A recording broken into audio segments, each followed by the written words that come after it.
Tonight, we begin with a time when humans were just trying to stay alive and accidentally created a global bias. So, before you get comfortable, take a moment, like the video, and subscribe, but only if you genuinely enjoy what I do here. And let me know in the comments where you re-tuning in from and what time it is for you. It's always fascinating to see who's joining us from around the world. Now, dim the lights, and let's ease into tonight's journey together. In the deep prehistoric past, before language, before culture, before anyone had strong opinions about the correct way to do things, human hands were completely undecided. No dominant hand, no favorite, no awkward realization that one hand does all the work, while the other just exists for balance and emotional support.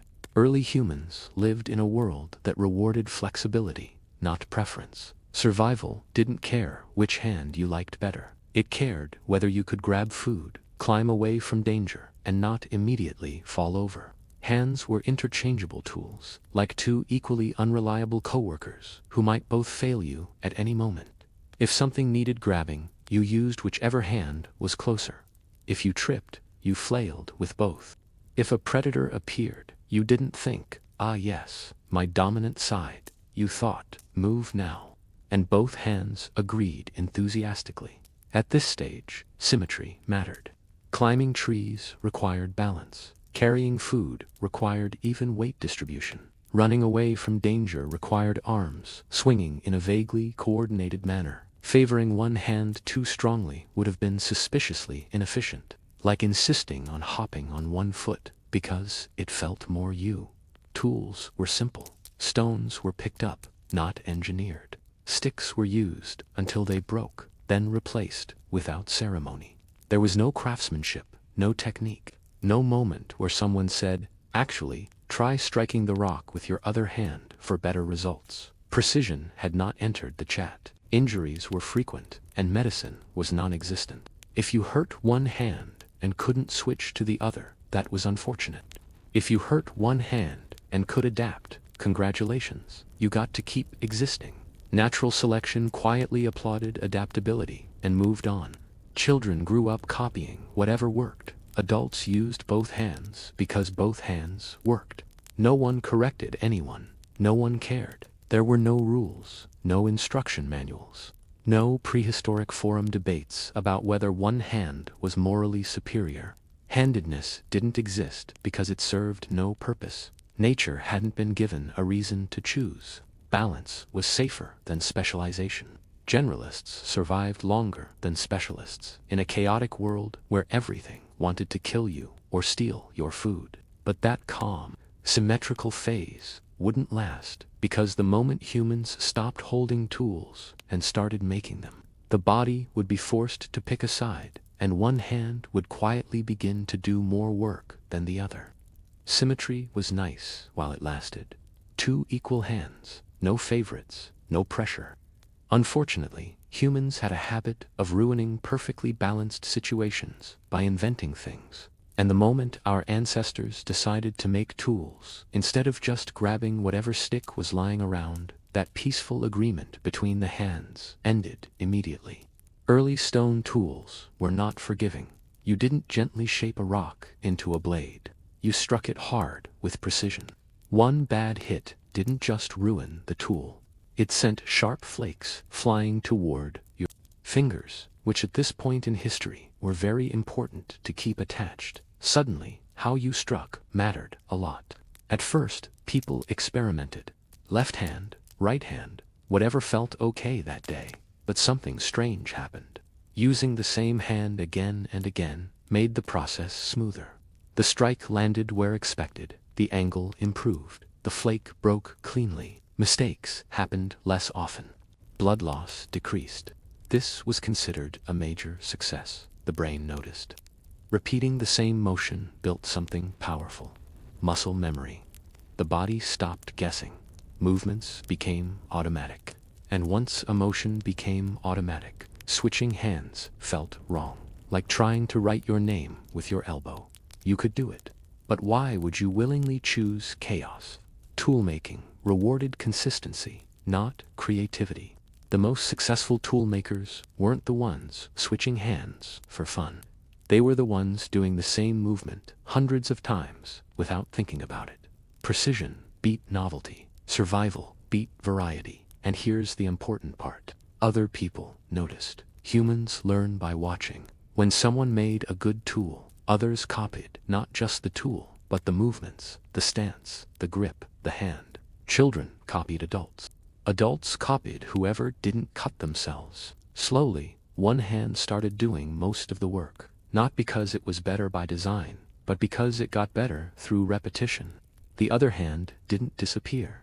It assisted, stabilized, held the stone steady, and quietly accepted its supporting role. This wasn't a decision. There was no meeting, no announcement, no prehistoric pamphlet explaining the benefits of hand preference. It was just the body doing what bodies do best, choosing the option that wastes less energy and spills less blood. Symmetry had been useful, but efficiency had arrived. Once early humans began repeating the same movements over and over, the body adapted, and the brain, never one to miss an opportunity to optimize, quietly took control. Brains love efficiency. If they could wear a tiny accountant's visor, they would. And once one hand started doing most of the fine work, the brain began rearranging itself to support that decision. The brain is not symmetrical in how it works, even if it looks that way from the outside.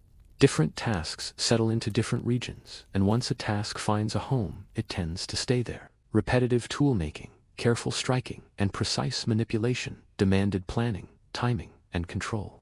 These tasks began clustering on one side of the brain, because scattering them everywhere would have been a logistical nightmare. As this specialization grew, the hand connected to that side became faster, steadier, and more reliable. The other hand didn't get worse, it just didn't get promoted. It became the assistant, the stabilizer, the one holding the stone, while the important hand did the dangerous work. Office politics existed long before offices. Switching hands now felt inefficient. Movements that once worked equally well suddenly felt clumsy on one side. The brain had invested time and energy into one pathway, and it wasn't interested in funding a second one unless absolutely necessary. This didn't mean early humans couldn't use both hands. They could. They often had to.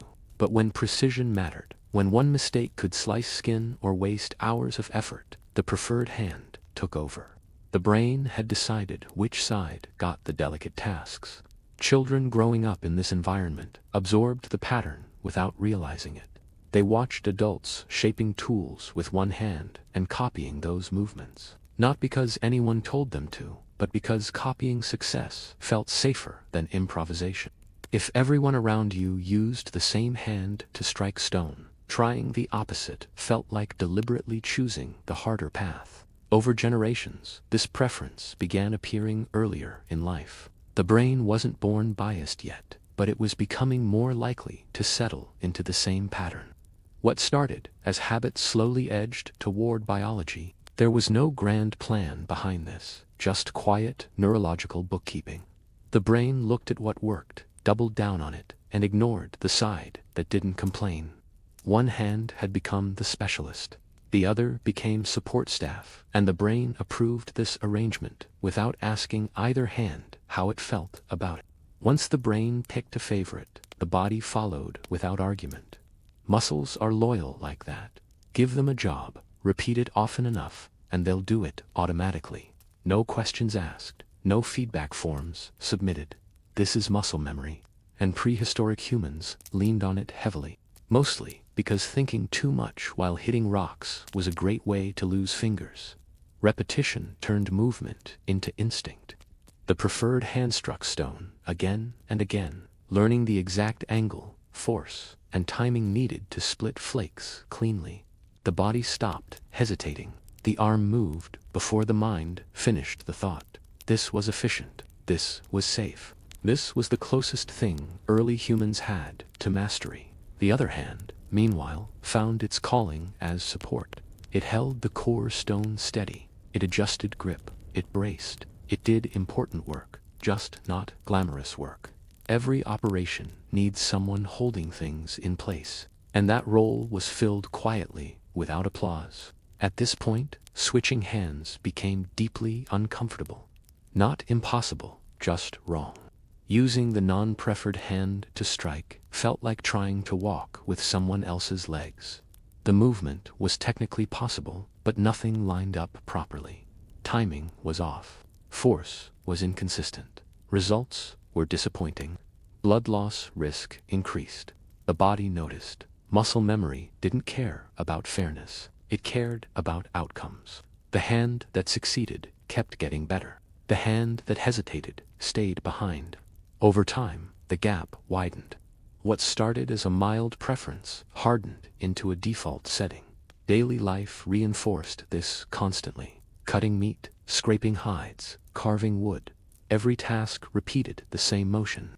Each repetition strengthened neural pathways and muscle coordination. The body slowly stopped treating both hands as equals and started treating them as a team with assigned roles. Children learned this without instruction. They copied adults, and their muscles learned what adult muscles already knew. If the adults used one hand to strike, children practiced that hand more often. Practice built familiarity. Familiarity built preference. Preference built habit. And once a habit becomes automatic, questioning it stops making sense. No one asked, "Should I use my other hand today?" The body had already answered that question hundreds of times. The answer was always the same. By now, handedness wasn't just a choice. It was embedded in movement itself. The body had decided long before the mind ever noticed. By the time muscle memory had taken over, handedness was no longer just an individual habit. It had quietly become a social one. Early humans didn't learn from instruction manuals or helpful diagrams. They learned by watching, and humans are excellent imitators. Sometimes to our benefit, sometimes to our downfall. When someone in the group made good tools, everyone noticed. Not because they wanted to compliment them, but because good tools meant better hunting, cleaner cuts, and fewer injuries. If you wanted to survive, you copied the person who wasn't bleeding. And copying didn't stop at the tool itself. People copied the stance, the grip, the rhythm, and most importantly, the hand. If the best toolmaker used one hand, trying to use the other felt like deliberately choosing the wrong answer on a test where the punishment was sharp stone fragments. Children absorbed this pattern without anyone explaining it. They watched adults work and mirrored them instinctively, not because they understood efficiency, but because imitation felt safe. Doing things the normal way reduced mistakes. Doing things differently invited attention, and attention was rarely good in a prehistoric camp. Over time, a subtle feedback loop formed. Most adults used one hand. Children copied that hand. Those children grew up and became the adults others copied. No one enforced the pattern. No one punished deviation. It simply became the path of least resistance. And humans love the path of least resistance. This social copying had powerful effects. It smoothed cooperation. When everyone worked the same way, teaching became easier. Demonstrations made sense. Movements matched. Confusion dropped. Group efficiency increased without anyone ever having to discuss it around the fire. Even mistakes reinforced the pattern. If someone tried using the opposite hand and struggled, the group quietly filed that away as not ideal. No ridicule was needed. Reality handled the lesson. The person either adapted or switched back. Importantly, this didn't erase left-handed individuals. Some people still favored the opposite hand. But now, they stood out slightly. Not as wrong, not as bad, just different. And difference, in a survival-focused group, carried subtle costs. It slowed learning. It made imitation harder. It required explanation. Most people avoided that friction by doing what everyone else did. So handedness stopped being just about bodies and brains. It became cultural, passed down through observation rather than genetics alone. A behavior inherited by watching, not by choice. By now, the bias was no longer quiet. It was normal. As early humans spent more time living in groups, something subtle but powerful, began shaping behavior. Predictability. In a prehistoric camp, predictability wasn't boring, it was comforting. When everyone knew what everyone else was likely to do, fewer things went wrong. And fewer things going wrong meant fewer injuries, fewer arguments, and fewer funerals. When most people use the same hand for precise tasks, movement became easier to anticipate. You knew where someone's arm would swing when they struck stone. You knew which side they'd pass a tool from. You knew how close you could stand without suddenly losing a finger. This mattered more than you might think, especially when sharp objects were involved. Imagine several people working close together, shaping tools or processing food. If everyone moved differently, chaos followed. Arms crossed unpredictably, hands collided, someone got cut. Predictable movement reduced all of that, and predictability came from shared habits, including which hand did the dangerous work.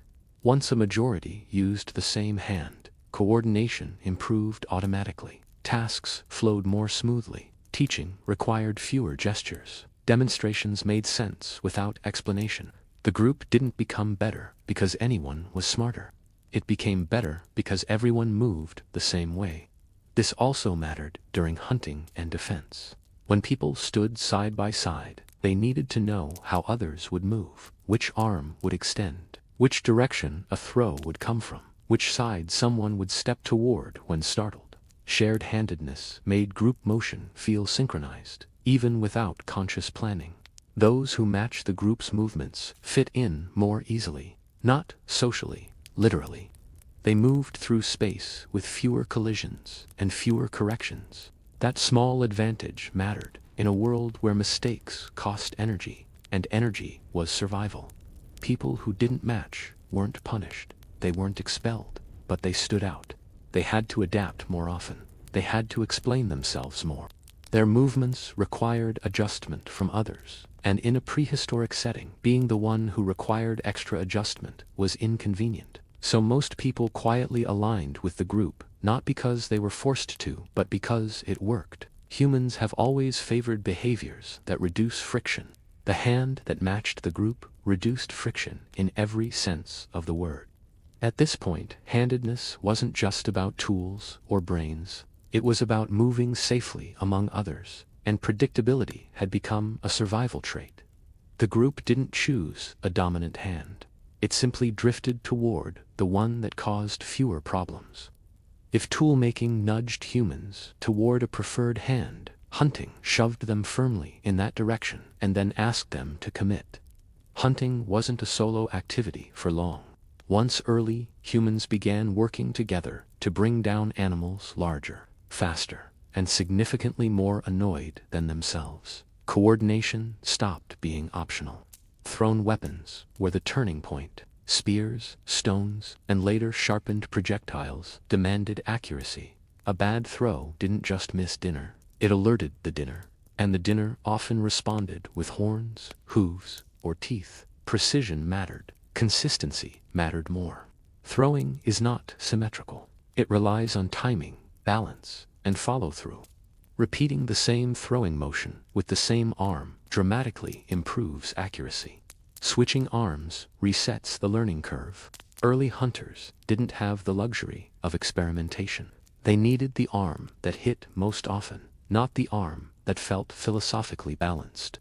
Once most hunters favored the same arm, hunting formations adapted. People spaced themselves based on expected throws. You knew which side someone would wind up from. You knew where not to stand unless you enjoyed sudden, blunt force trauma. Shared handedness reduced friendly fire incidents, which were already unpopular. The same logic applied when things went wrong. Animals charged, groups scattered, people reacted instinctively. Instinct favored the practiced hand. The hand that had thrown hundreds of times responded faster under stress. The other hand hesitated, and hesitation was rarely rewarded in prehistoric life. This didn't require violence between humans, though that came later. Just surviving the hunt was enough to reinforce the bias. Those who aligned with the dominant throwing pattern succeeded more often. Success meant food. Food meant survival. Survival meant passing on habits, not opinions. And here's the quiet part. Left-handed individuals didn't disappear. Some were excellent hunters. Some may have been better precisely because they were different. But being different required others to adjust, and adjustment introduced risk. In dangerous environments, groups prefer predictability over brilliance. A reliable hunter who throws the same way every time is easier to plan around than a surprising one who occasionally causes confusion. That doesn't make the surprising one bad, just inconvenient. So, hunting didn't eliminate variation. It locked in the majority. Once survival hinged on repeated, coordinated movement under stress, the hand that performed best most often became the default. Not because it was right, but because it worked. And in prehistory, it worked was the highest compliment nature ever gave. Hunting taught humans many things, but perhaps the most important lesson was this. Under stress, you do not rise to the occasion. You default to habit. And nothing reveals a habit faster than a moment when something large, fast, and very motivated is running toward you. In calm conditions, early humans could still use both hands fairly well. They could switch if needed. They could adapt. But stress has no patience for experimentation. When danger appeared suddenly, the brain skipped deliberation and reached for the movement it trusted most. The hand that had practiced more simply moved first. This is where handedness stopped being a mild preference and started becoming automatic. When a hunt went wrong, there was no time to think. You didn't evaluate which hand might be optimal today. You reacted, you threw, you struck, you grabbed, and every time stress forced the same hand into action, that pathway grew stronger. The brain quietly updated its notes. This is the hand we use when things get serious. Repeated stress locked this pattern in deeper than calm practice ever could. The hand that performed under pressure became the hand the body trusted. The other hand still worked. It just wasn't invited to emergencies anymore. This mattered outside of hunting, too. Sudden falls, slips on loose ground, encounters with predators, all demanded instant reactions. The same hand reached out to catch balance. The same arm shielded the body. The same side led when sprinting away in panic. Over time, the body developed a stress hierarchy. One side acted, the other assisted. Groups noticed this, even if they didn't articulate it. People began to expect certain movements from others during chaos. When danger erupted, you assumed your neighbor would react a certain way. That assumption reduced confusion. It also punished deviation. Someone who reacted differently forced others to adjust in moments when adjustment was costly. Again, no one banned alternative behavior. It just quietly failed more often. Children learned this pattern by observation. They saw which hand adults used when things went wrong, not when things went right. They copied the hand that acted fastest, not the one that looked balanced. Stress became the teacher. By now, handedness wasn't just about tools or teaching or hunting technique. It was about instinct. When the world went quiet, both hands were equal. When the world went wrong, one hand took charge. And once the body learns which side saves it most often, it never really forgets. Once stress revealed which hand humans trusted most, evolution did what it always does best. It quietly started keeping score. Not with charts, not with numbers carved into stone tablets, but with a simple metric: who survived long enough to keep reproducing. Prehistoric life was not kind enough to tolerate inefficiency for very long. Small advantages didn't feel small when stacked day after day. The hand that reacted faster under pressure reduced injuries. Fewer injuries meant fewer infections. Fewer infections meant fewer funerals. And fewer funerals meant more people sticking around to raise children who copied their habits. This wasn't dramatic. No one dropped dead because they used the wrong hand once. It was subtler than that. People who favored the practiced hand made slightly fewer mistakes. They stumbled less. They recovered balance faster. They avoided one extra cut, one extra fall, one extra moment of hesitation. Over years, those tiny advantages added up. The other hand wasn't useless, far from it. But when danger appeared suddenly, the body leaned on the hand it trusted, and trust is built through repetition, not fairness. The hand that had proven itself under pressure kept being chosen. The hand that kept being chosen kept getting better. From the outside, nothing looked different. Camps still functioned, people still hunted, children still played in the dirt and put questionable things in their mouths. But beneath the surface, behavior was stabilizing. The same movements repeated across individuals. The same hand reached first. The same arm led. Groups didn't consciously select for this. They didn't need to. Natural selection handled it quietly, efficiently, and without feedback. Those whose habits aligned with the group's dominant pattern integrated more easily. Those who didn't had to adapt more often. Adaptation costs energy. Energy was precious. Over generations, this bias appeared earlier in life. Children began showing preference sooner, not because they were born that way yet, but because the environment reinforced it. From the moment they could grab objects, the world rewarded one pattern more than the other. And here's the important part. The pattern didn't need to be perfect. It only needed to be common enough to matter. Once most people leaned one way, the environment itself pushed others in the same direction. No decision, no command, just survival math, doing what it always does. By now, handedness wasn't a habit anymore. It was a trend with momentum. By the time survival statistics had quietly nudged humans toward a preferred hand, the process no longer waited for adulthood. It began early, very early. Often before children understood what their hands were for, beyond grabbing food and occasionally hitting siblings. Prehistoric children didn't receive lessons. They received environments, and those environments were already biased. Tools lay around the camp, shaped for a certain grip. Adults moved in predictable ways. Tasks were demonstrated the same way, again and again. Long before a child could consciously choose a hand, one hand was being invited to the party more often. When a child picked up a stone, adults corrected the motion without words. They adjusted the grip. They repositioned the arm. They showed the movement. And because most adults used the same hand, those corrections quietly favored that side. Not intentionally, just statistically.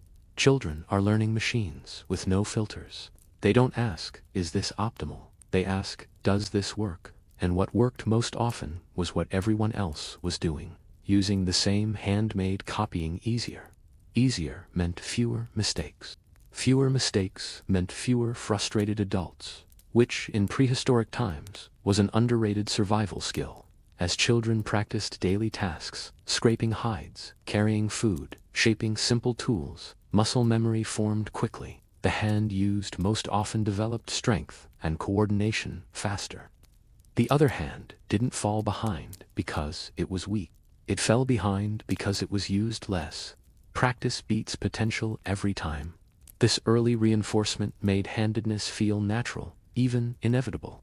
By the time a child noticed they preferred one hand, the preference was already baked in. Asking them to switch would have felt strange, like asking them to suddenly walk backward everywhere. Importantly, this wasn't genetic destiny yet. It was learned behavior shaped by environment. Some children still leaned the other way, but the environment gently pushed most in the same direction. No pressure, no punishment, just gravity. And gravity always wins. Once this pattern reached childhood, it became incredibly stable. Adults weren't just passing down genes anymore. They were passing down habits before children could question them. Handedness stopped being something that emerged slowly. It appeared early and stayed. At this point in prehistory, the bias didn't feel like a bias. It felt like how hands worked. And that's the most powerful trick evolution ever plays, making history feel like instinct. Once handedness settled in early childhood, it stopped feeling like a behavior and started feeling like the way things were done. And humans are very good at turning repeated behavior into tradition without ever noticing the transition. One day you're copying movements because they work. The next day you redoing them because they feel normal, and shortly after that doing anything else feels suspicious. In prehistoric groups, Traditions weren't announced. There were no elders standing around saying, "From now on, we strike stones with this hand." Traditions formed the same way paths formed, by being walked on repeatedly until the ground forgot it could be anything else. Every daily task reinforced the same motion: cutting meat, scraping hides, carving wood, passing tools.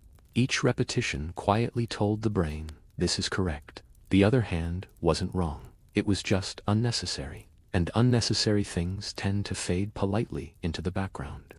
Once habits reach this stage, they stop requiring attention. People no longer think about which hand they're using. They simply act. That automatic quality made work faster and coordination smoother. It also made deviation more noticeable. Someone using the opposite hand wasn't breaking a rule, but they were breaking expectation. Expectation matters in groups. When people expect a certain movement, they plan around it. They stand accordingly. They pass tools accordingly. They react accordingly. When someone moves differently, others must adjust. Adjustment takes effort. Effort costs energy. Energy was precious. So even without judgment, tradition nudged people toward conformity. Most humans happily complied, not out of fear, but because it reduced friction. Being predictable made life easier, and easy was good. Children absorbed this atmosphere without commentary.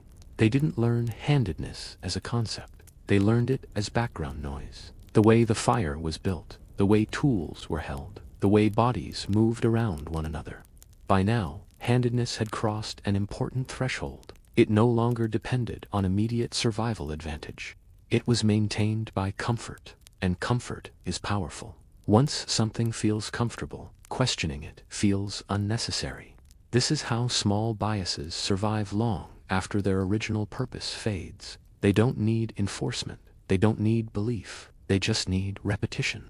At this point in prehistory, handedness wasn't about tools or hunting anymore. It was about rhythm, about shared movement, about doing things the way they had always been done. And once a behavior reaches that stage, it becomes very difficult to reverse, even if no one remembers why it started. For a long time, handedness was just behavior, a habit reinforced by tools, teaching, and social comfort. But evolution has a funny habit of watching what organisms do, repeatedly and quietly, adjusting the hardware to match. Not immediately, not dramatically, just slowly, over generations, like a background software update no one asked for. Once most humans consistently favored one hand, their bodies began adapting in subtle ways. The preferred hand became stronger, faster, more coordinated. That alone wasn't genetic. Muscles respond to use, but the brain supporting that hand also developed more refined control. Neural pathways grew thicker. Signals traveled faster. Practice was literally reshaping the brain. Now, imagine this pattern repeating across generations. Children grow up in an environment where one hand is used more. Their brains adapt early. Those whose nervous systems adapt efficiently perform tasks better. Better performance leads to fewer injuries and more success. More success leads to longer lives and more offspring. And suddenly, behavior starts whispering suggestions to biology. This doesn't mean babies were born right-handed overnight. Evolution doesn't work like flipping a switch. It works like erosion, slow, patient, and relentless. Small neurological tendencies that made it easier to settle into the dominant pattern became slightly more common, not guaranteed, just more likely. Some brains adapted faster to specialization. Some struggled more. Guess which ones thrived in a world that rewarded efficiency and punished hesitation? Over many generations, these tiny differences nudged population averages. The bias grew stronger earlier and harder to undo. Importantly, variation never vanished. Evolution hates monocultures. Too much sameness is risky. Left-leaning individuals continued to appear, partly because flexibility still had value, and partly because biology rarely reaches absolute extremes. A small minority remained different, and that difference occasionally paid off in unpredictable situations. but the majority trend kept drifting in the same direction. Once a behavior becomes common, the environment reinforces it. Once the environment reinforces it, biology begins accommodating it. This loop is powerful, quiet, and very difficult to reverse. By now, handedness wasn't just something people did. It was something bodies expected to do. And that's the moment when a prehistoric habit stopped being temporary. It became a trait, not fixed, not universal, but persistent. All because early humans hit rocks the same way for a very long time and never thought to ask whether the other hand deserved a chance. Once behavior started nudging biology, the balance quietly tipped. Handedness no longer needed constant reinforcement to survive. It had reached a point where doing nothing was enough to keep it going. The majority had become the default. And defaults are powerful things. They don't argue, they don't persuade, they simply exist, and everyone adjusts around them. In prehistoric groups, no one woke up thinking, I will now conform to the dominant hand preference. They woke up thinking about food, shelter, and whether something nearby wanted to eat them. But every object they touched already assumed a certain way of being held. Every movement they watched already followed a familiar pattern. The environment itself leaned one way. When most people use the same hand, the world subtly reorganizes around that fact. Tools are shaped accordingly. Tasks are demonstrated accordingly. Space is navigated accordingly. Even without intention, the majority hand becomes the path of least resistance. For someone leaning the other way, nothing was impossible, just slightly harder. Copying movements took more effort. Learning from demonstrations required mental flipping.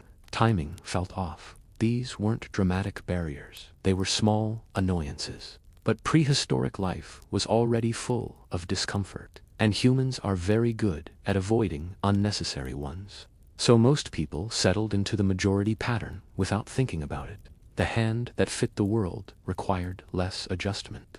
Less adjustment meant less energy spent on adaptation. Less energy spent adapting meant more energy available for survival. This is how a preference becomes invisible. When something works for most people, it stops being noticed. It fades into the background of daily life. No one praises it. No one questions it. It simply feels normal. At this point, handedness was no longer actively evolving through trial and error. It was being maintained through inertia. The system had momentum, and momentum doesn't need justification. Variation still existed. Some individuals favored the opposite hand. They adapted, they functioned, they survived, but the world did not reorganize for them. They reorganized themselves around the world. By now, the question wasn't which hand is better. It was why would anyone bother changing? And once a behavior reaches that stage, when changing feels harder than continuing, it tends to persist for a very long time, even across tens of thousands of years. By now, it might sound like prehistoric humans were on track to become perfectly uniform, all moving in the same direction with the same hand, like a very disorganized marching band. But evolution rarely allows anything to become that tidy. Just when you think a pattern has fully taken over, variation stubbornly refuses to leave. Left-handedness didn't vanish. It never did. And the reason is simple. Being different sometimes helps.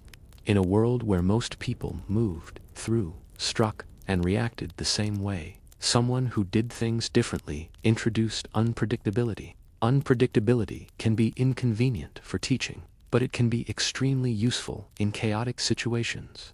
During hunts, sudden confrontations, or moments of confusion, a person whose movements didn't match expectations could gain a small edge. That edge didn't need to be dramatic. It didn't need to win every encounter.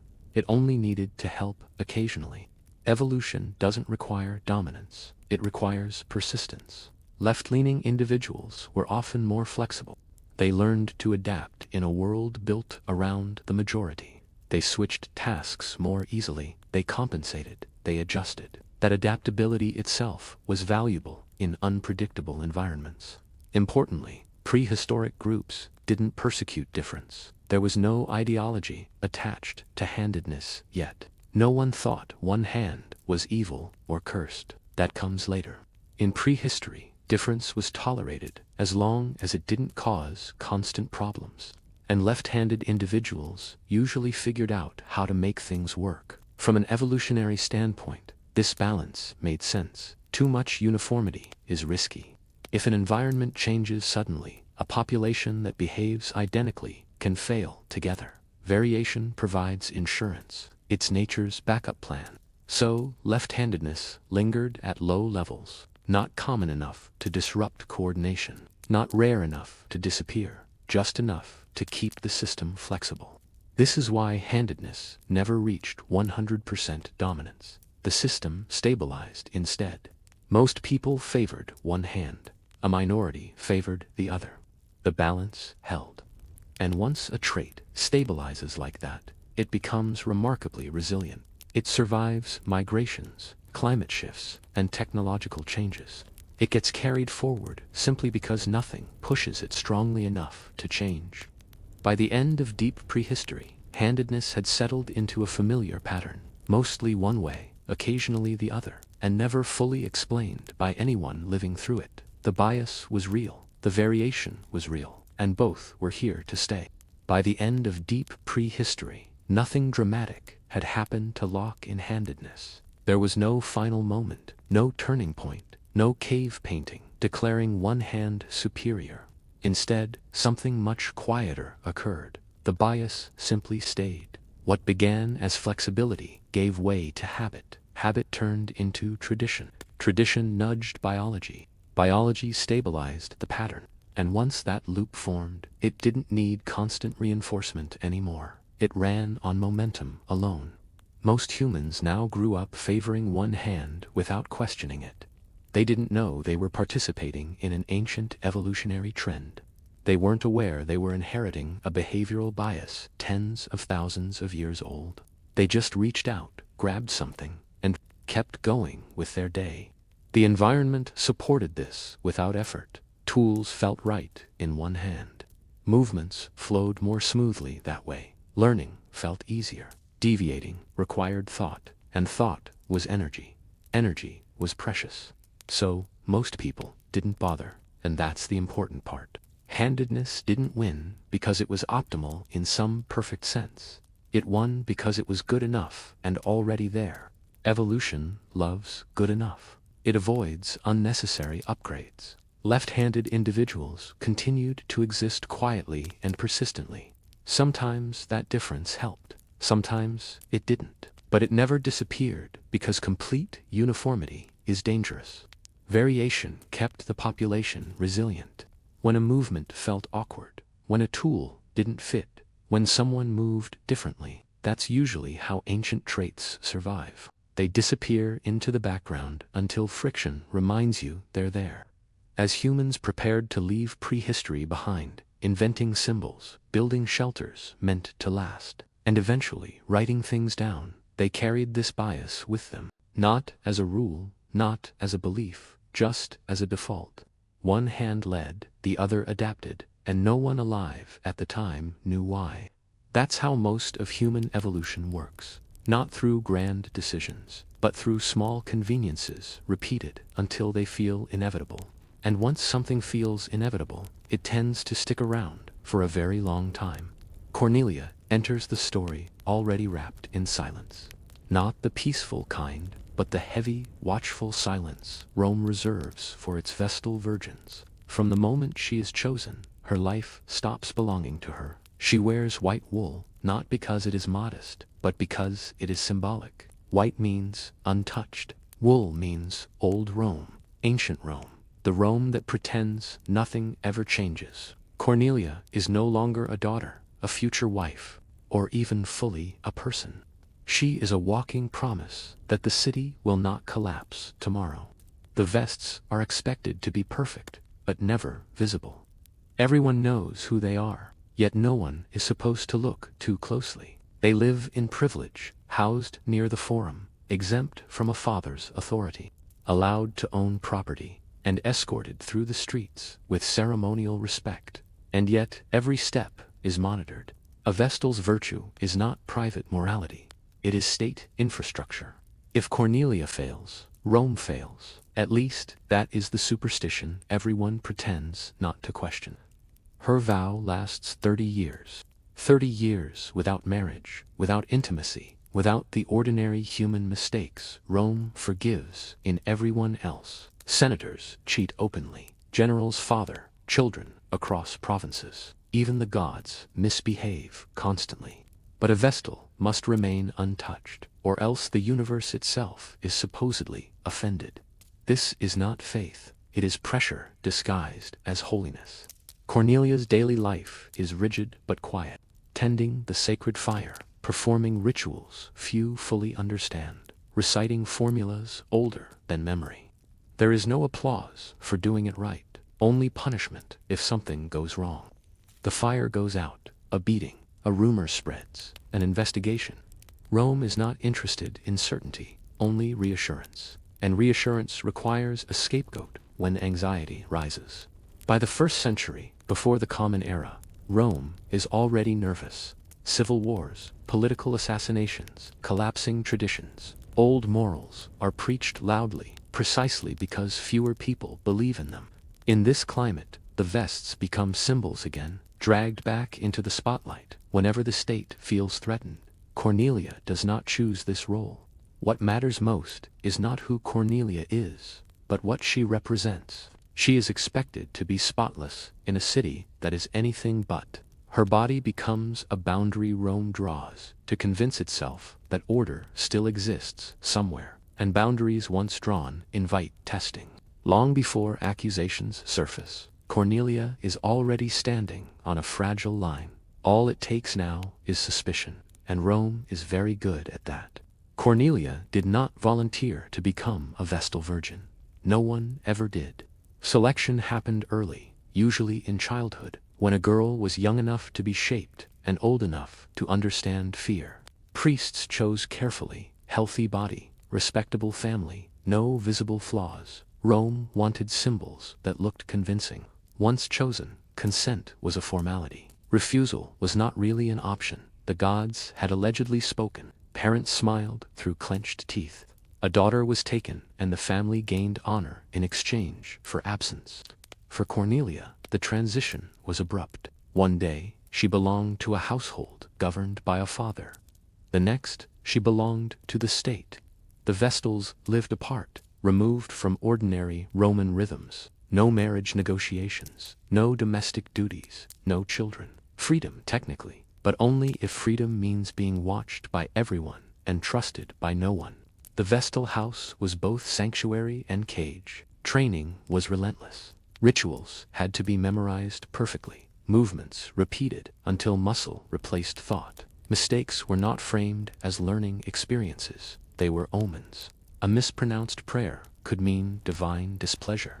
A clumsy gesture might explain a bad harvest or a military loss weeks later. Rome connected dots aggressively when it felt anxious, and it often felt anxious. Cornelia learned quickly that her body was public property. How she walked, how she spoke, how she looked at others. Too cold, and she was arrogant. Too warm, and she was suspicious. Neutrality was the goal, but neutrality is difficult to maintain when everyone is searching for meaning. Even breathing wrong could become a narrative. Yet the Vestals were powerful in subtle ways. They could pardon condemned men by chance encounter. Their testimony held unusual weight.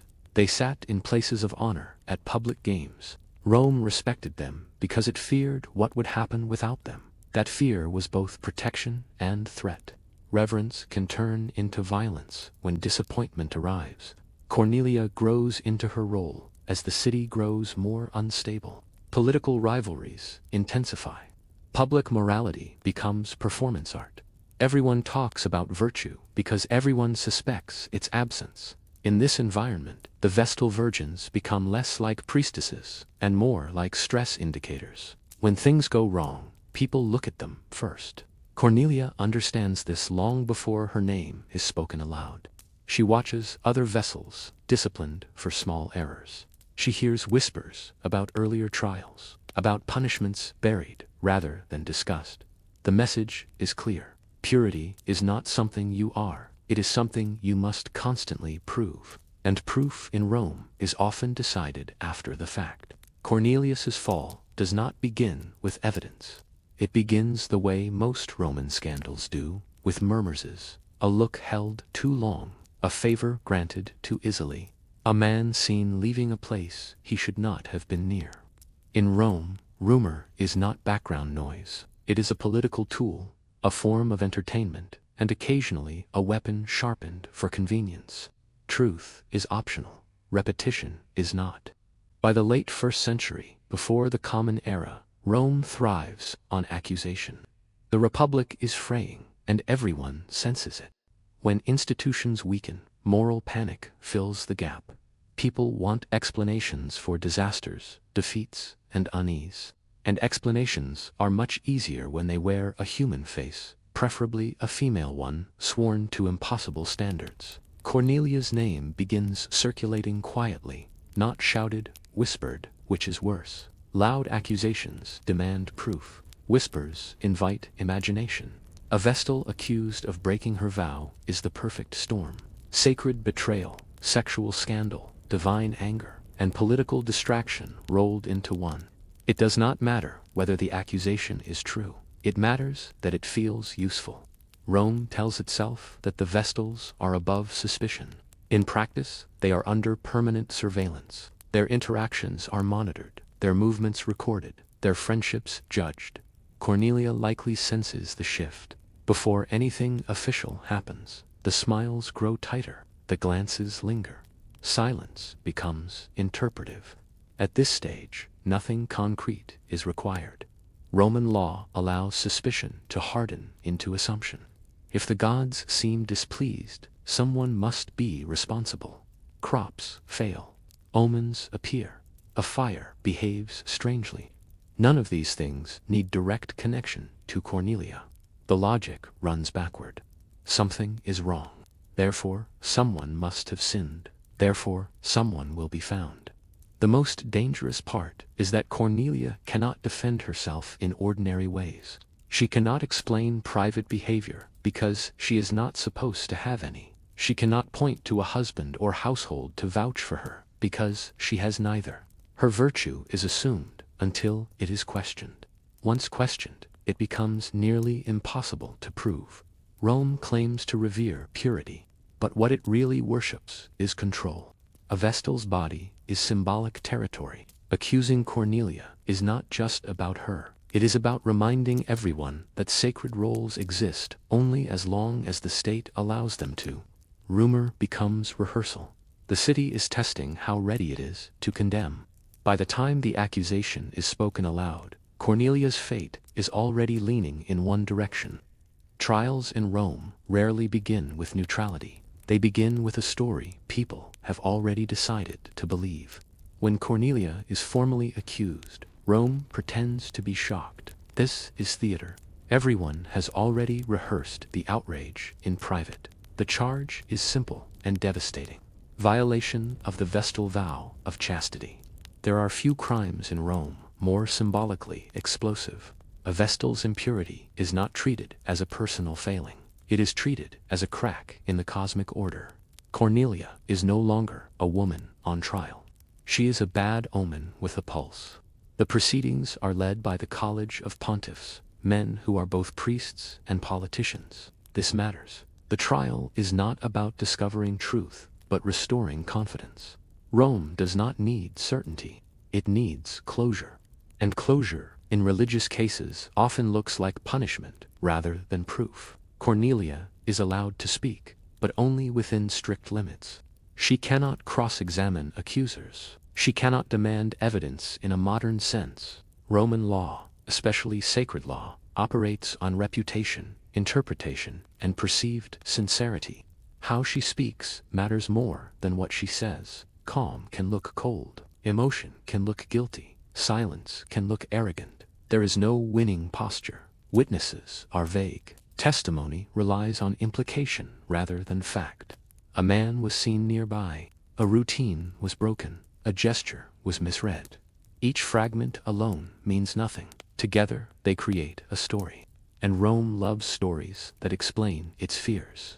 Cornelia insists on her innocence. Vestals, accused falsely, often do. That is not unusual. What is unusual is that Rome seems unconvinced before she finishes speaking. The city is tense. Political factions are clashing. Morality trials offer a convenient outlet.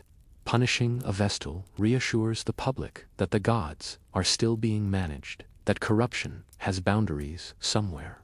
There is also precedent, and precedent is cruel. Previous Vestals have been condemned under similar circumstances. Their names are remembered, not for evidence, but for outcome.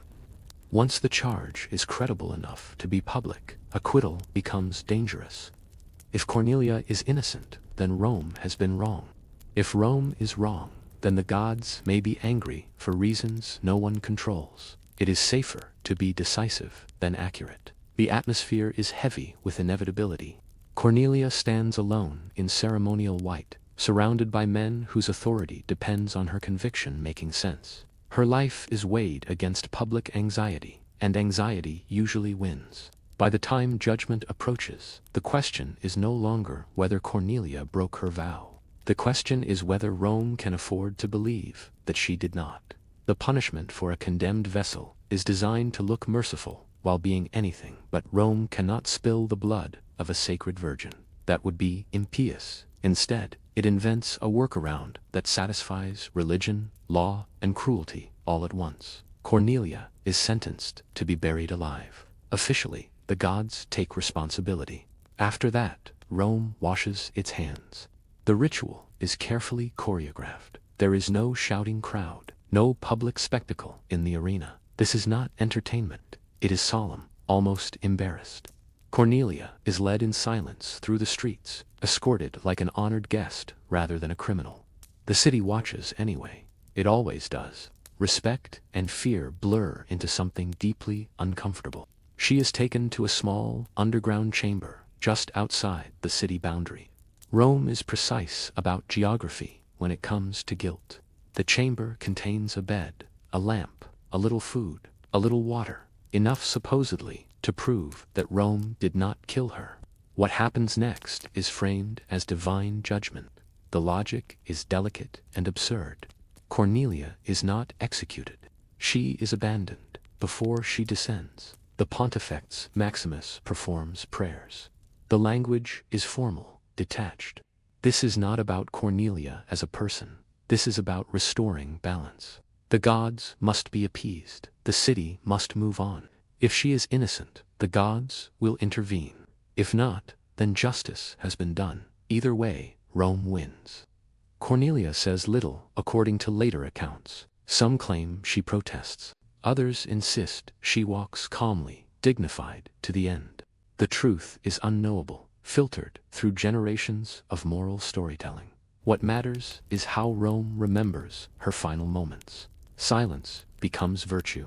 Resistance becomes guilt. Composure becomes proof of acceptance. Once the chamber is sealed, the city exhales. Anxiety has been addressed. A problem has been contained underground. Life resumes. Markets open. Debates continue. Rome congratulates itself on having faced impurity hidden. The sacred fire still burns. That is what counts. But the punishment lingers in the imagination. Burial alive is not just death. It is erasure, performed politely. Cornelia disappears without blood, without noise, without disruption. Her body becomes a message. This is the cost of failing a symbol. Whether she was guilty no longer matters. The ritual has transformed her into something else. Not a Vestal, not a woman, but a warning. And Rome is very good at remembering warnings when it suits its sense of order. After Cornelius's death, Rome does what it always does best. It narrates itself into comfort. Officially, justice has been served. The gods have been appeased. The sacred order has been restored. But beneath the surface, something does not sit right. Cornelia's case leaves behind an unease that cannot be buried as neatly as her body. The problem is evidence, or rather the lack of it. No lover is publicly named. No confession is recorded. No decisive proof ever emerges. Roman writers are strangely vague when discussing the details, a silence that speaks louder than certainty. This is unusual in a culture that loves specificity when condemning moral failure. Rome normally names names. Here it hesitates. Some contemporaries begin to whisper a different interpretation. Perhaps Cornelia was innocent. Perhaps she was convenient. In a time of political instability, accusations against Vestals spike suspiciously often. When the state feels threatened, purity trials multiply. Cornelius's condemnation begins to look less like justice and more like ritualized anxiety management. Roman law is flexible when it wants to be. Powerful men escape punishment for crimes far more concrete than Cornelius's alleged offense. Adultery laws are enforced selectively. Corruption is tolerated openly. Yet a Vestal sworn to embody perfection is held to a standard no human can meet. The imbalance becomes difficult to ignore. Later, commentators struggle with her case. Some defend the verdict out of loyalty to tradition. To question it would mean admitting that Rome killed an innocent woman to calm itself. Others hedge, suggesting divine mysteries beyond human understanding. A few are bolder, hinting that Cornelia was the victim of politics disguised as religion. What makes her story unsettling is not just her death, but how little Rome seems to learn from it. There is no reform, no tightening of legal standards, no reflection on the burden placed on Vestals. The system remains intact because acknowledging its failure would destabilize more than a single trial. It would expose the fragility of sacred authority itself. Cornelia's name survives not because she was proven guilty, but because she was memorable. Her case becomes shorthand for the dangers of suspicion and the violence of moral certainty. Even in a society comfortable with brutality, burying a woman alive without proof leaves a stain. Rome moves forward, as it always does, but Cornelius's shadow lingers in the legal imagination. Her story quietly asks a question Roman power prefers not to answer. When purity is enforced by fear, is it purity at all? Cornelia does not disappear after her death. She changes form from a living Vestal. She becomes precedent. Roman law absorbs her quietly the way it absorbs most uncomfortable lessons, not by reforming itself, but by pointing backward and saying, "This is how it has always been done." Her burial becomes an example cited whenever Vestal discipline is discussed, a reminder wrapped in solemn language. The irony is sharp. Vestals are meant to stand outside ordinary law, protected by their sacred status. Yet Cornelia's case shows how easily that protection collapses. The same holiness that elevates them also isolates them. When accused, a Vestal has fewer defenses than an ordinary woman, not more. Her exceptional status works against her. Law bends more easily around symbols than around people. Future Vestals grow up knowing her story. It is not told in detail. It does not need to be. The outline is enough. A name, a charge, an underground chamber. Fear does the rest. Discipline tightens, not because rules change, but because imagination fills in the gaps. Cornelia becomes a silent instructor, enforcing obedience long after her voice is gone. Roman authorities benefit from this ambiguity. A clear miscarriage of justice would invite criticism. A vague, ritualized punishment invites reverence. Cornelia's death is framed as tragic but necessary, a sacrifice to stability. The state presents itself as reluctant, burdened by duty. This framing is powerful. It discourages sympathy and replaces it with resignation. Her case also reinforces a dangerous idea that moral purity can be legislated into existence. Rome convinces itself that fear produces virtue, that the threat of annihilation ensures obedience. In reality, it produces silence. Vestals become more cautious, more isolated, less human. Any mistake becomes potentially fatal, not because of divine wrath, but because of institutional panic. Cornelia's individuality is erased almost completely. Later, writers focus on the mechanism, not the woman. Burial alive becomes the topic, not the life lost within it. This is how systems protect themselves, by abstracting suffering into procedure.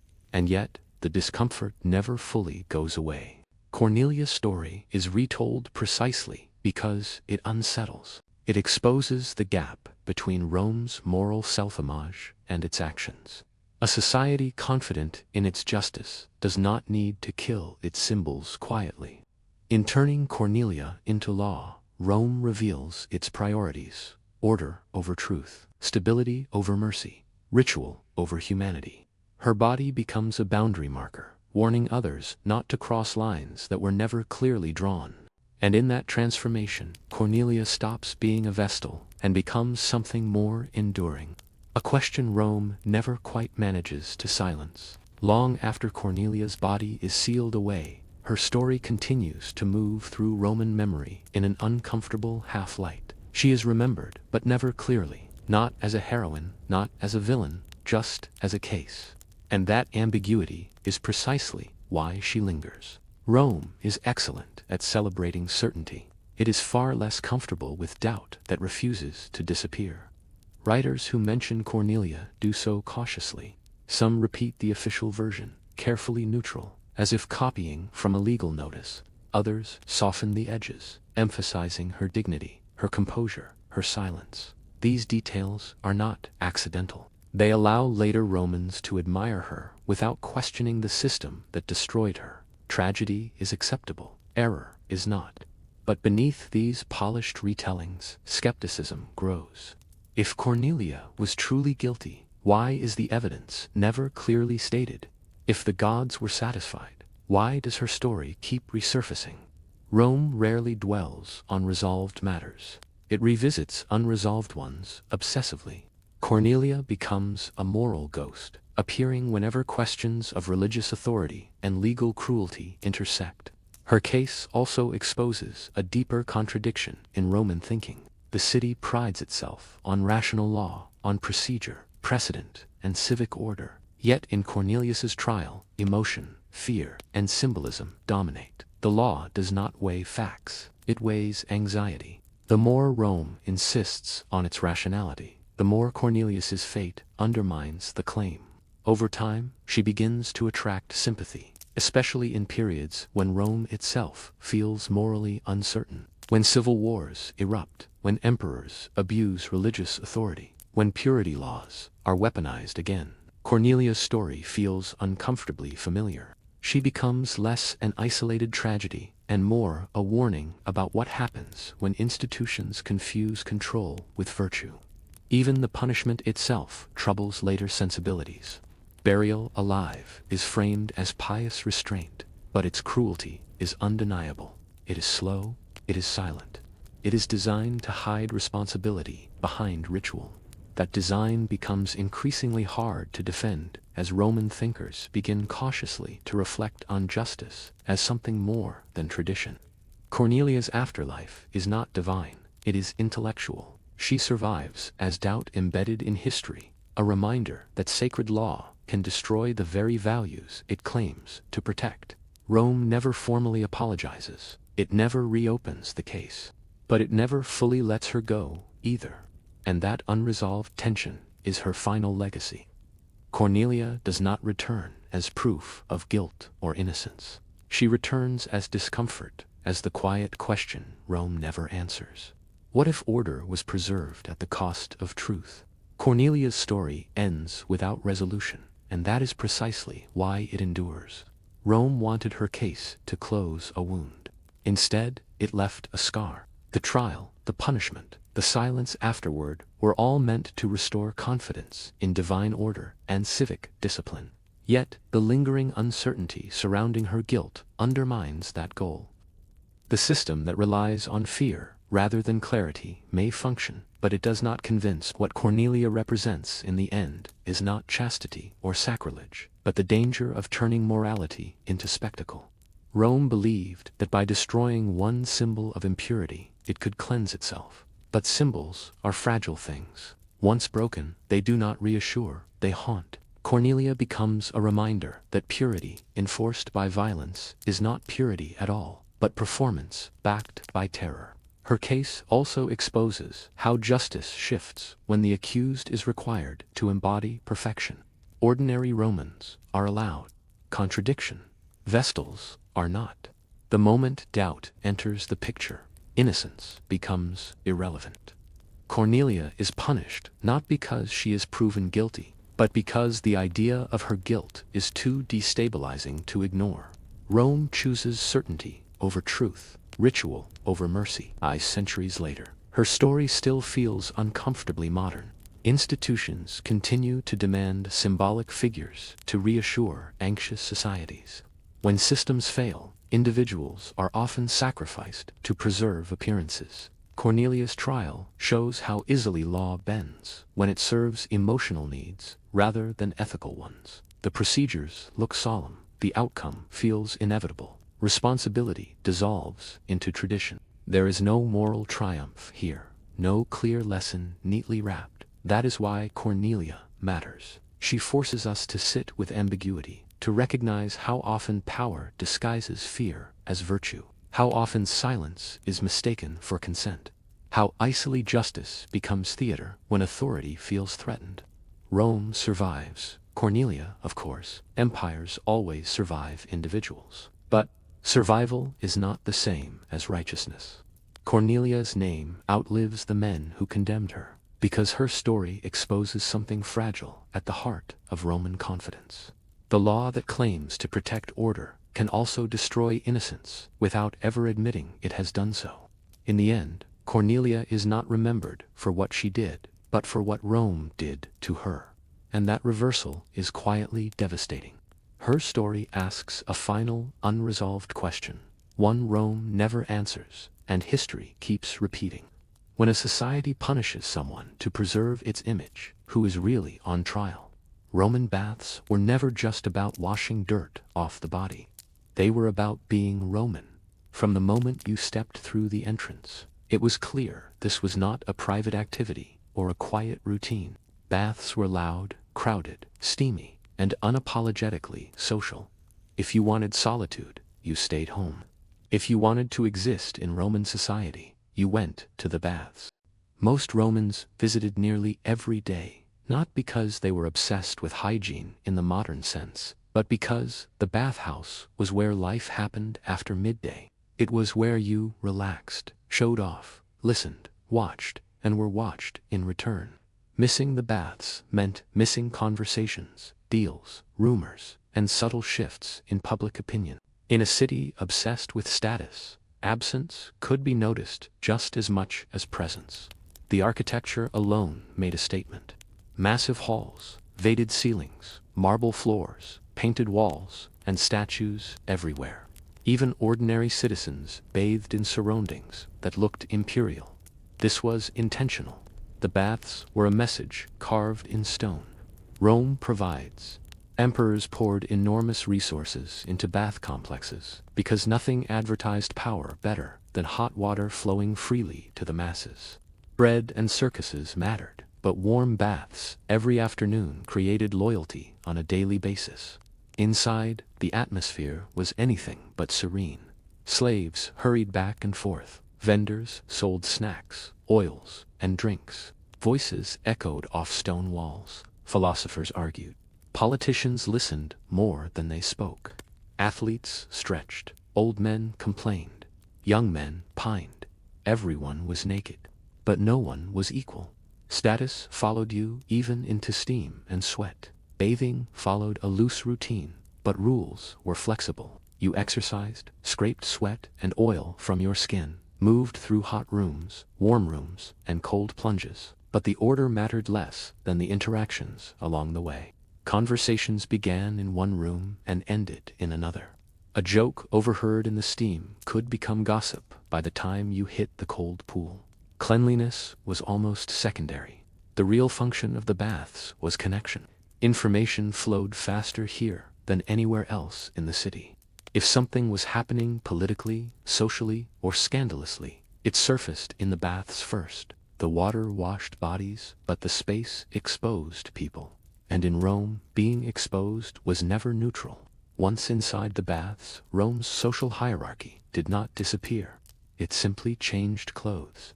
Everyone bathed together, in theory, but status was still carefully observed in practice. Senators, equestrians, freedmen, and laborers all shared the same spaces, yet they moved through them differently. Who you spoke to, where you lingered, and how confidently you occupied space. All signaled your position without a single word being spoken. The layout of a Roman bathhouse guided behavior. Large, open halls encouraged movement and visibility. Smaller rooms created intimacy and opportunity. The hottest rooms drew those eager to show endurance and toughness. The cold plunge attracted spectators as much as swimmers, because nothing revealed self-control, like not flinching when your body screamed. Rome admired discipline, even when it involved shivering in public. Nudity did not erase power, it emphasized it. The wealthy arrived with entourages of slaves, carrying towels, oils, and scraping tools. Their bodies were groomed, fed well, and carefully maintained. The poor came alone, doing what they could with what they had. Everyone noticed the difference. The baths were democratic only in access, not in appearance. Conversation flowed freely, but not randomly. Powerful men listened for opportunity. Favor could be won or lost between steam and marble. A well-timed comment could open doors. A careless remark could close them. The baths were a testing ground where reputations were adjusted daily through hundreds of small interactions. No formal speeches were needed. Influence spread quietly, carried by heat and proximity. Women, when present, experienced the baths differently. In many periods, bathing was segregated by time or space, but rules varied. Where mixed bathing occurred, it was controversial, watched closely, and morally charged. The baths amplified anxieties about desire, control, and reputation. Even when separated, gossip crossed walls easily. Privacy was always temporary. The physical structure reinforced Rome's values. The baths were meticulously maintained, regulated, and funded. Disorder here would imply disorder everywhere. Clean water, heated floors, and smooth stone reassured citizens that the system worked. If Rome could organize something this complex and luxurious for everyday use, it must be strong. But beneath the polished surfaces, tension simmered. Everyone was visible. Everyone was evaluated. The baths offered relaxation, but they also demanded performance. In Rome, even leisure was competitive. And nowhere was that clearer than in a room full of steam, where status followed you, even when you had nothing left to wear. If the Roman baths had a true specialty, it was not hygiene, it was information. The hot rooms, thick with steam and half-heard conversations, functioned as Rome's most efficient rumor mill. Voices carried strangely through the heat. Words floated, detached from their speakers, and reassembled themselves into stories by the time they reached the next room. Nothing spread faster in Rome than a secret overheard while everyone pretended not to listen. The heat did something to people.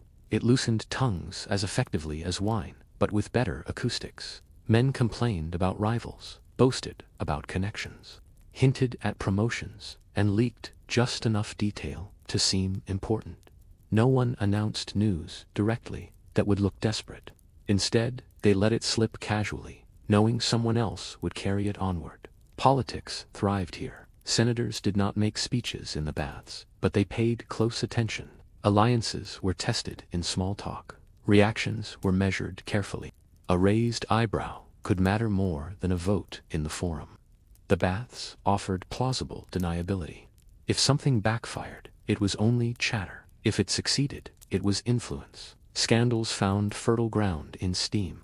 Affairs, divorces, debts, and family disputes circulated constantly. The nakedness of the setting added to the thrill. Rome pretended to value restraint, but it loved exposure. The baths blurred boundaries between public and private in a way few other spaces could. Everyone was physically vulnerable, which made reputations feel vulnerable, too. Even emperors were not immune. Their names were whispered with caution, but they were whispered nonetheless. Praise could turn to mockery in the time it took to move from hot room to cold pool. The baths offered a rare illusion of safety. There were no scribes, no official records, only memory. But memory in Rome was dangerous enough. Slaves and attendants became accidental couriers of gossip. They heard everything while being ignored. A remark meant for one ear might reach dozens by nightfall. The baths functioned as a social amplifier, turning small comments into shared assumptions. This constant circulation of information made the baths powerful and risky. Say too little and you seem irrelevant. Say too much and you might regret it. Silence could be interpreted as caution or weakness. Speech was never neutral. In a society obsessed with reputation, the baths were both mirror and magnifying glass. They reflected what people already suspected and enlarged it until it felt undeniable. Long before news reached official channels, it had already soaked into the walls of the hot room. And once something took root there, it rarely stayed contained. Roman baths were one of the few places where bodies were openly and constantly evaluated.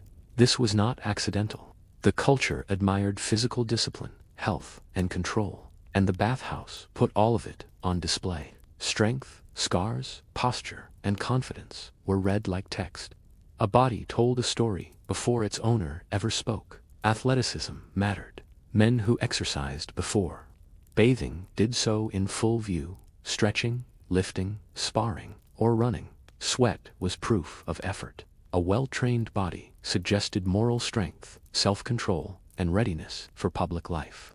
A soft body suggested indulgence. Rome judged relentlessly, even when pretending not to. Scars carried special meaning. Military wounds commanded respect, but only certain kinds. Scars on the front of the body implied bravery. Scars on the back suggested retreat. The baths turned veterans into living resumes. Younger men watched closely, learning what kind of future they were expected to earn. Grooming was another form of signaling. Oils, perfumes, and scraping tools were not just about cleanliness. They marked wealth and leisure. A man with attendants and fine oils was clearly successful. One who hurried through alone was not. Excess, however, invited mockery. Rome valued balance, at least in theory. Too much attention to appearance could brand someone as vain or unmanly. Aging bodies were treated with polite cruelty. The baths were not kind to the elderly. Wrinkles, sagging flesh, and trembling hands were visible to all. Respect existed, but so did discomfort. Old men were reminders of decline in a culture obsessed with vitality. They lingered anyway, because to withdraw was to disappear socially. Women's bodies, when present in bath spaces, were subject to even sharper scrutiny. Beauty invited attention. Modesty invited suspicion. The baths intensified cultural anxieties about desire and control. Even in segregated settings, bodies were discussed across walls. Absence of sight did not prevent judgment. Illness was also visible here. Lameness, skin conditions, and weakness could not be hidden. The baths promised health, but they also exposed vulnerability. In a society that valued strength, exposure could be humiliating. In the bathhouse, the body became public property. There was no privacy, only varying degrees of scrutiny. Rome did not just clean bodies, it read them, ranked them, and remembered them. And once seen, a body could not easily escape the story others told about it. Despite the marble, steam, and constant bathing, Roman hygiene worked very differently from modern expectations. Soap, as we know it, was not standard. Instead, Romans coated their bodies in oil, exercised until they were thoroughly sweaty, and then scraped everything off with a curved metal tool called a stradagio. In theory, this removed dirt and dead skin. In practice, it removed oil, sweat, dust, and whatever else had attached itself to the body that day. Cleanliness was achieved by subtraction rather than washing. This process was communal and rarely delicate.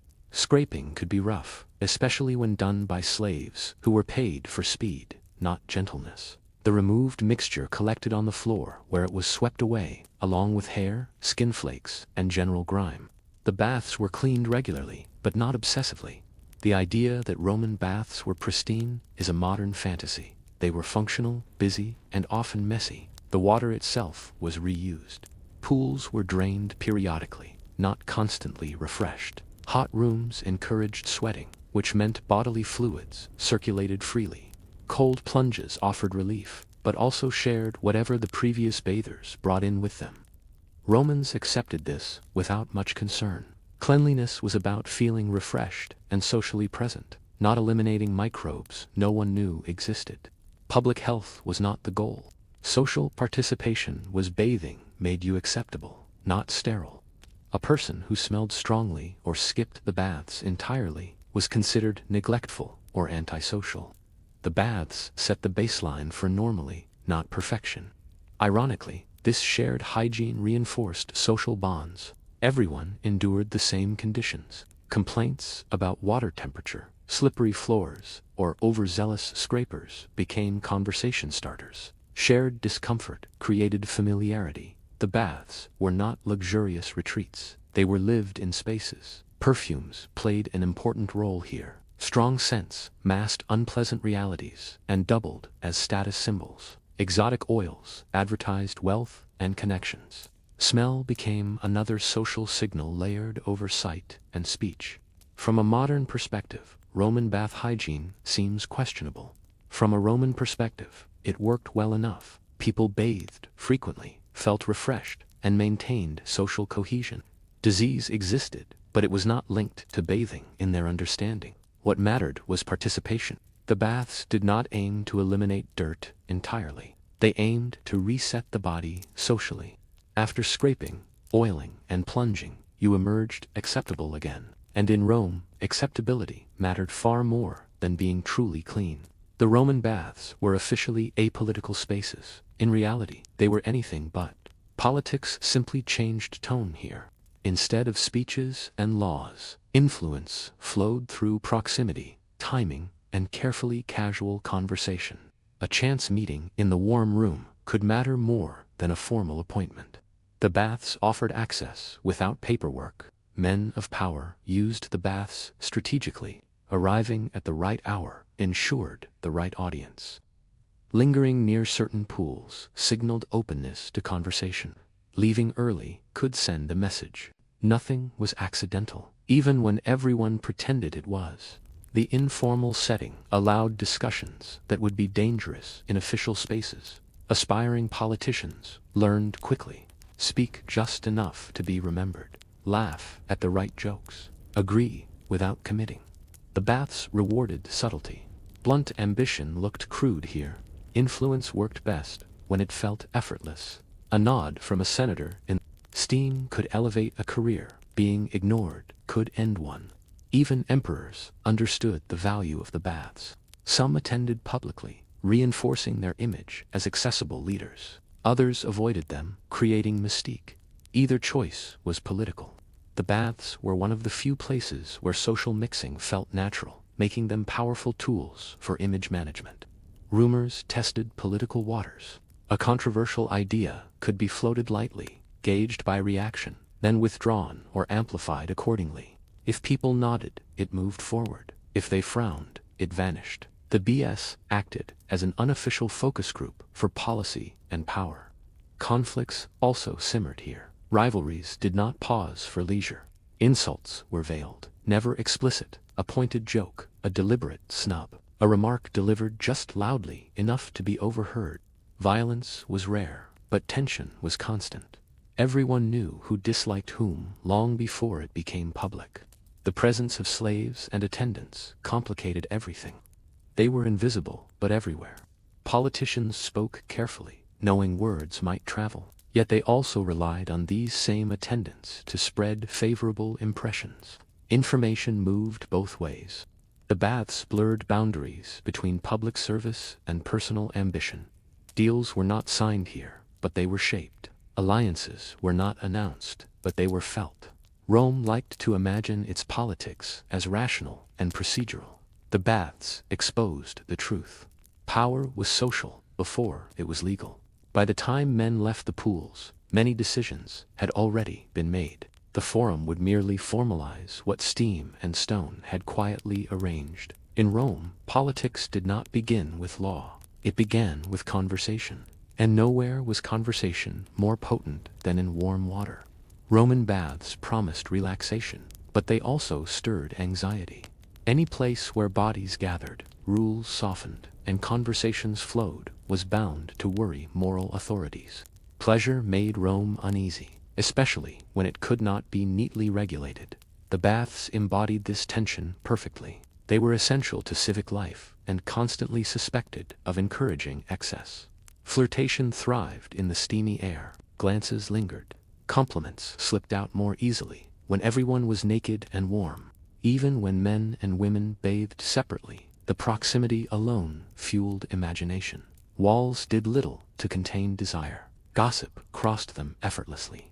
Moralists complained that the baths encouraged vanity, lust, and idle behavior, which in Roman thinking were gateways to social decay. Mixed bathing, when it occurred, caused particular outrage. Traditionalists saw it as a breakdown of discipline.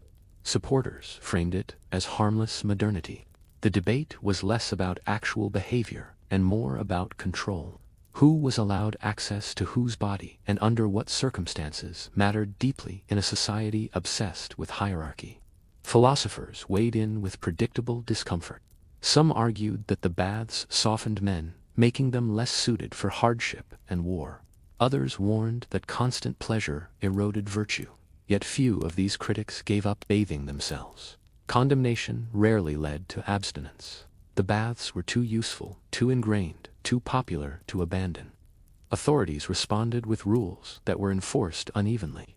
Certain behaviors were discouraged publicly and tolerated privately. This selective enforcement maintained the appearance of order without disrupting daily life.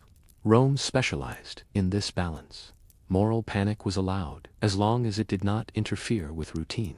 The baths also exposed contradictions in Roman values. Strength and restraint were celebrated, yet indulgence was built into daily practice. Discipline was praised, yet leisure was institutionalized.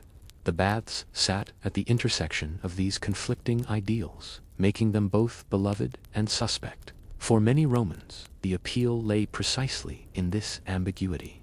The baths offered a controlled space where boundaries could be tested without openly breaking them. One could flirt without committing, relax without showing, observe without acting. It was social freedom within acceptable limits.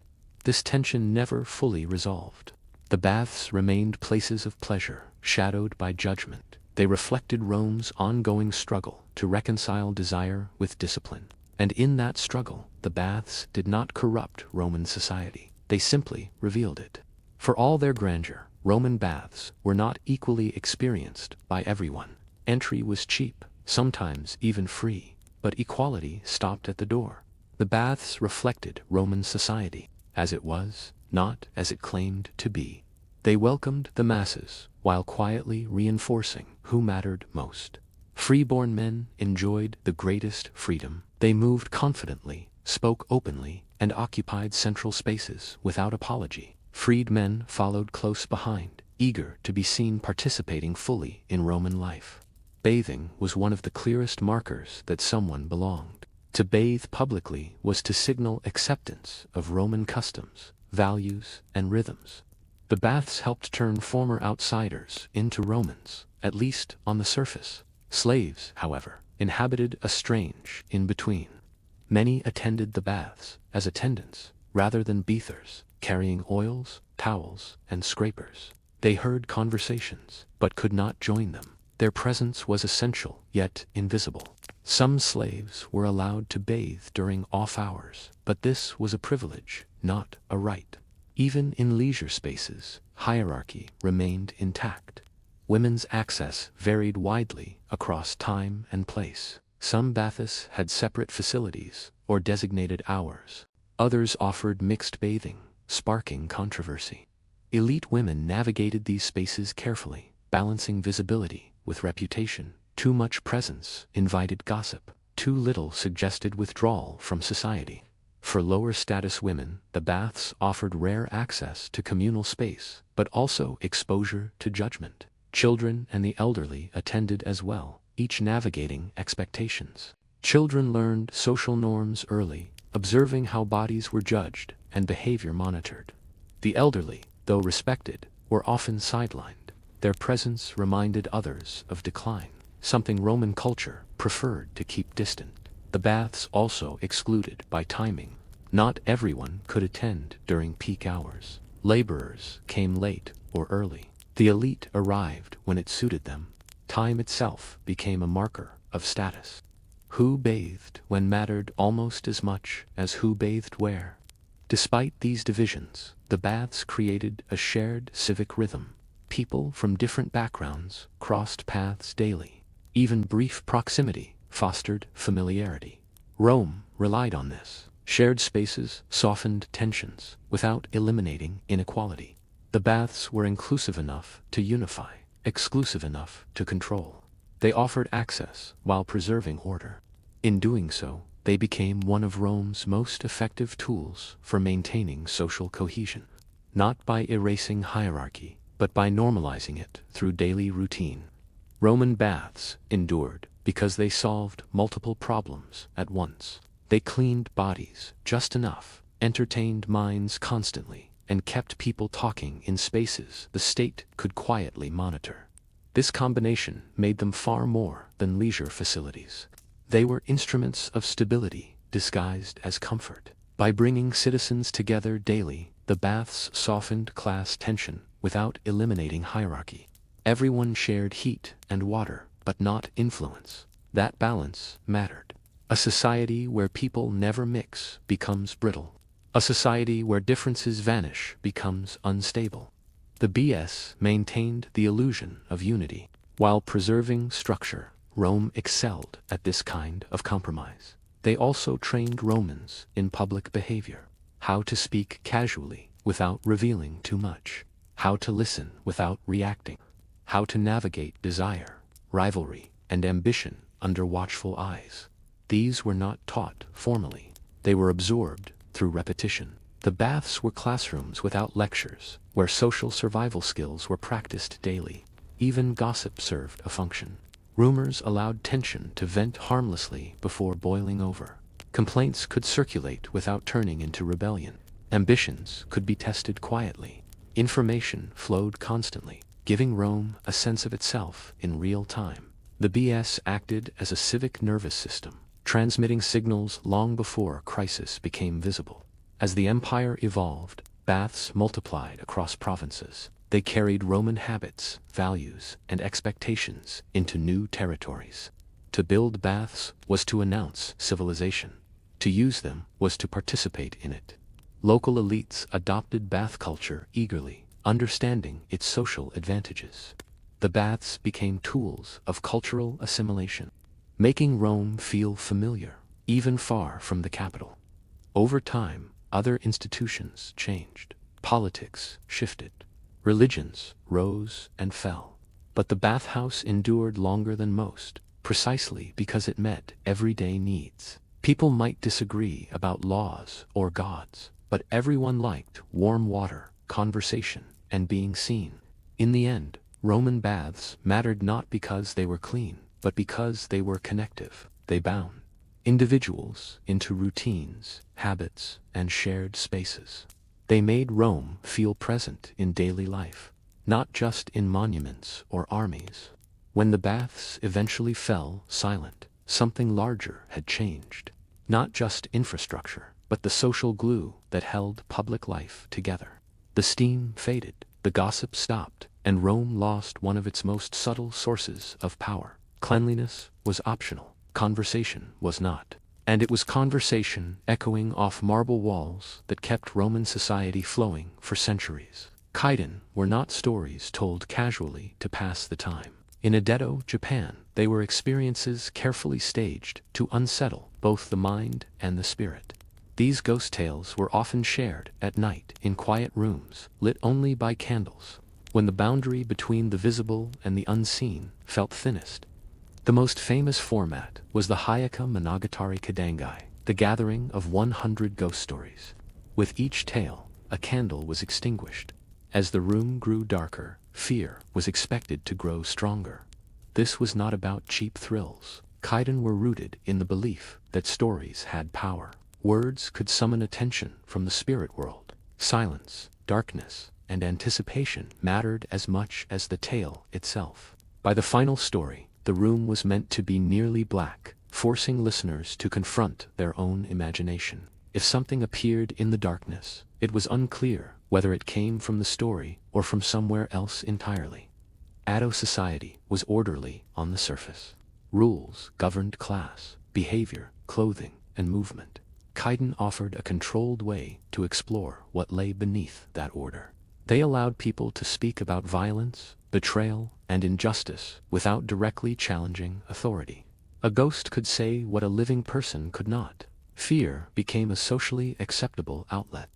These stories were deeply shaped by Buddhist ideas of karma and attachment. Spirits did not usually return because they were evil. They returned because something had gone terribly unresolved. Rage, jealousy, grief, or betrayal bound them to the world of the living. In Kaiden, the afterlife was not a clean separation. It was messy, emotional, and unfinished. The setting mattered. Thin paper walls creaked, wind moved shadows. A distant sound could become part of the story. Listeners were not passive. They were participants, holding their breath, scanning corners of the room, feeling the weight of each extinguished flame. Fear was communal, shared, and deliberately cultivated. Kaiden thrived in a culture that believed spirits were everywhere. Roads, rivers, bridges, abandoned houses. The world was layered, and humans occupied only one level of it. These stories reminded people to behave carefully, treat others justly, and respect unseen consequences. Not because morality was abstract, but because punishment might follow you beyond death.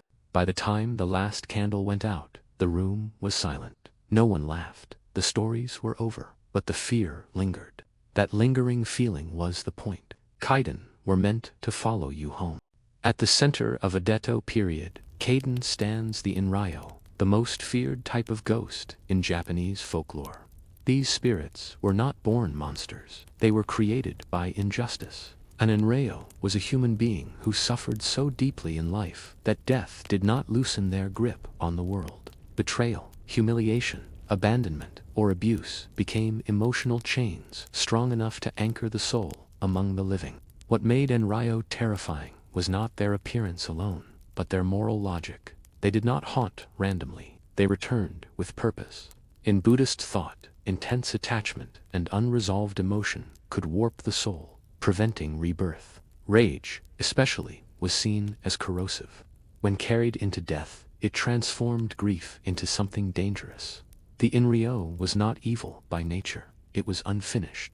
Many Inryo stories focused on women, reflecting the rigid constraints of Edo society. Women had limited legal power and were often trapped in abusive marriages, discarded by lovers, or punished for transgressions. Men escaped freely. In life, silence was expected. In death, that silence broke violently. The ghost became a voice that could no longer be ignored. Enryo were often described with visual restraint that made them more unsettling. Long black hair hanging loose, pale skin, white burial robes, a face frozen between sorrow and fury. These were not dramatic monsters. They were familiar figures, twisted slightly out of place. Recognition was part of the horror. The ghost was someone you should have protected. Their vengeance was rarely targeted neatly, and Enryo's anger spilled outward, harming not just the guilty, but anyone nearby. This reflected a deeper fear. Injustice poisons everything it touches. In many stories, entire households or villages suffer because one wrong was left unrest. The supernatural punishment mirrors social consequence. Importantly, Inryo could not be defeated through strength. Swords were useless. Authority meant nothing. The only way to stop them was acknowledgement, apology, prayer, ritual. The living had to admit wrongdoing and restore moral balance. Fear alone accomplished nothing. These stories carried a warning. Suppressed cruelty does not disappear. It accumulates. Edo audiences understood this instinctively. The Inryo was not just a ghost. It was a reminder that emotional violence carried consequences beyond law and lifetime. In Kaiden, rage was immortal, and that made the Inryo the the most honest ghost of all. Although the Edo period is often remembered as an age of peace, it rested on the memory and machinery of violence. Samurai still carried swords, honor still demanded blood, executions were public, punishment was severe, and behind the calm surface of order lay centuries of killing that had never fully settled. Kaiden absorbed this history and gave it shape in the spirit world. Many ghost stories revolve around samurai who abused power or failed their obligations. A lord who discarded a loyal retainer, a warrior who killed unjustly, a duel that ended in treachery rather than honor. These acts did not simply vanish once. The sword was cleaned. In Kaiden logic, violent imbalance left residue. Spirits lingered where justice had not been satisfied. Samurai ghosts were often portrayed differently from Enryo. Their rage was colder, heavier. They appeared bound to specific locations, bridges, gates, crossroads, or execution grounds, places where blood had soaked into memory. These spirits did not scream or lash out wildly. They waited.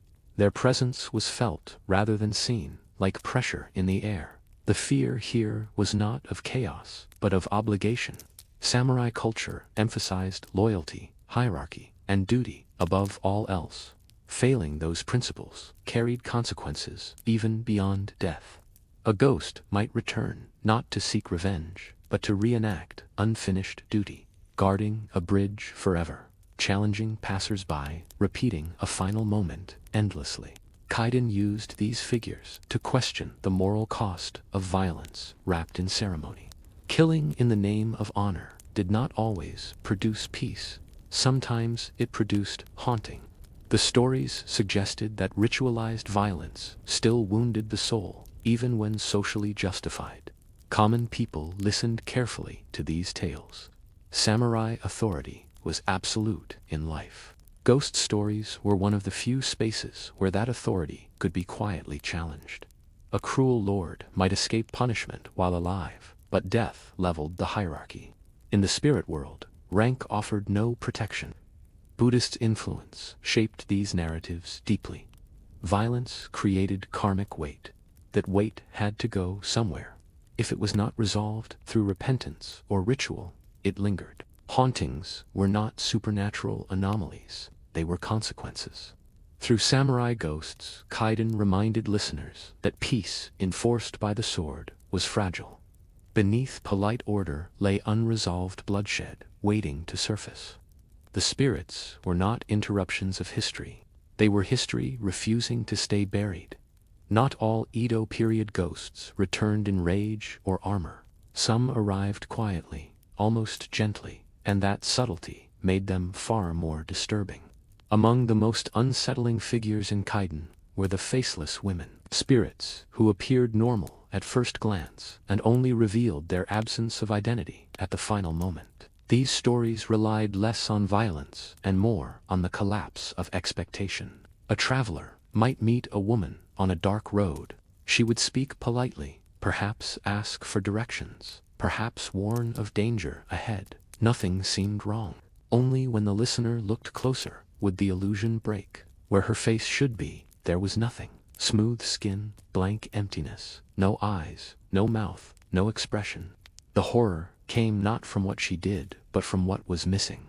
These ghosts reflected a deep anxiety within Edo society. Identity was tightly bound to social role. Woman, wife, daughter, servant. To lose one's place was to risk becoming invisible. Faceless ghosts embodied erasure. They were spirits, stripped of recognition, reduced to presence without personhood.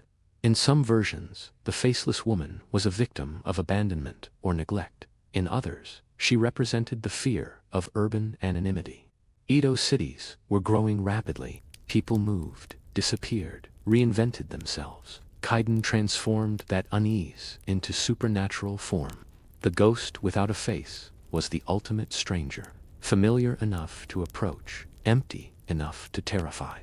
These spirits rarely attacked. Instead, they unsettled witnesses, fled in panic, questioning their own perception. The fear lingered because there was no clear threat to resolve, no curse to break, no vengeance to appease. The encounter ended, but the doubt remained. Transformation played a major role in these stories. Ghosts shifted shape, women became mist, faces melted away, bodies flickered like lantern light. This instability reflected a Buddhist view of impermanence taken to its extreme. Identity itself was fragile. Attachment to form led to suffering. Faceless ghosts also served as warnings about attention and awareness. In many tales, those who ignored small signs were the ones most deeply shaken. The ghost did not deceive through force. It relied on assumption. The listener believed they were seeing a person. That belief was the trap. Unlike vengeful spirits, these ghosts did not demand justice. They demanded recognition. Their horror lay in confronting the possibility that someone could exist without being truly seen. In Edo, Japan, where social order depended on knowing one's place, that idea was deeply unsettling. The faceless woman did not scream. She did not chase. She simply revealed absence. And in doing so, she left listeners questioning how solid identity truly was once the candlelight went out. Underlying nearly every kaiden is the logic of karma. Ghosts did not appear because the world was random or cruel. They appeared because something remained unresolved. ADO audiences understood this instinctively. A haunting was not an accident. It was the visible result of imbalance, the universe insisting on being corrected. In Buddhist thinking, death did not erase responsibility. Actions clung to the soul. Desire, resentment, jealousy, and guilt weighed heavily, pulling spirits back toward the world they were supposed to leave behind. Kaiden made this invisible process tangible. A curse was not magic for its own sake. It was consequence, wearing a frightening shape. Many stories follow a similar pattern. Someone commits a wrong, often small at first. A promise broken, a servant mistreated, a lover discarded. At the time, nothing seems to happen. Life continues. Then, gradually, strange events begin. Sounds at night, repeated dreams, a feeling of being watched. The ghost arrives late, but inevitably. What makes these stories unsettling is how ordinary the causes are. Kaiden do not focus on grand villains. They focus on everyday cruelty. The message is clear. You do not need to be monstrous to create a haunting. You only need to be careless with another human life. Curses in Kaiden are rarely limited to one target. Like emotional trauma, they spread outward. A household suffers. Children fall ill. Servants flee. Innocent bystanders are affected. This reflects a belief that wrongdoing poisons its environment. Harm does not stay contained. Resolution, when it comes, is never simple. The ghost cannot usually be destroyed. Appeasement is required. Prayers, apologies, memorial rites. The living must acknowledge what they would rather forget. Only then can the spirit loosen its grip. Ignoring the problem only strengthens it. This moral framework made Kaiden deeply effective. Fear was not arbitrary. It was instructional. Listeners left with more than chills. They left with a heightened awareness of responsibility. Treat people carefully. Honor promises. Resolve conflict while you are alive. Otherwise, it may follow you. Kaiden transformed abstract religious concepts into emotional experiences. Karma was no longer a philosophical idea. It was a pale figure at the edge of your vision, waiting patiently. The story suggested that the dead were not gone. They were watching, remembering, and waiting for balance to be restored. In Edo, Japan, this belief was not fringe superstition. It shaped behavior. Ghost stories taught ethics without sermons, and in the quiet after the final candle went out, listeners understood the lesson clearly. Some debts do not end with death. In Ida, ghosts are rarely abstract. They are tied to locations. A bridge where someone was betrayed. A well where a body was hidden. A house where cruelty became routine. These places are not just backdrops. They are participants. Space itself absorbs memory, and memory makes certain ground dangerous to walk on. Listeners in Edo, Japan were acutely aware of this idea. Cities were layered with history, often violent, often unspoken. Execution grounds sat just beyond city limits. Old estates passed between families, carrying stories no one wanted to inherit. Roads were walked by thousands, but some footsteps lingered longer than others. Kaiden gave form to the suspicion that places could remember what people tried to forget. Many stories begin innocently. A traveler seeks shelter for the night. A family moves into a new home. A shortcut is taken across a bridge at dusk. The setting feels ordinary until it does not. A chill, an echo, a repetition of sound. The location reveals its past slowly, as if testing whether the living are paying attention. This focus on place reflects a broader Edo worldview. The boundary between human life and the spirit world was not distant. It ran through everyday spaces. Shrines stood at crossroads. Small offerings were left at trees or stones. Respecting place was part of social etiquette. Ignoring it invited trouble. Haunted locations also reinforced social memory.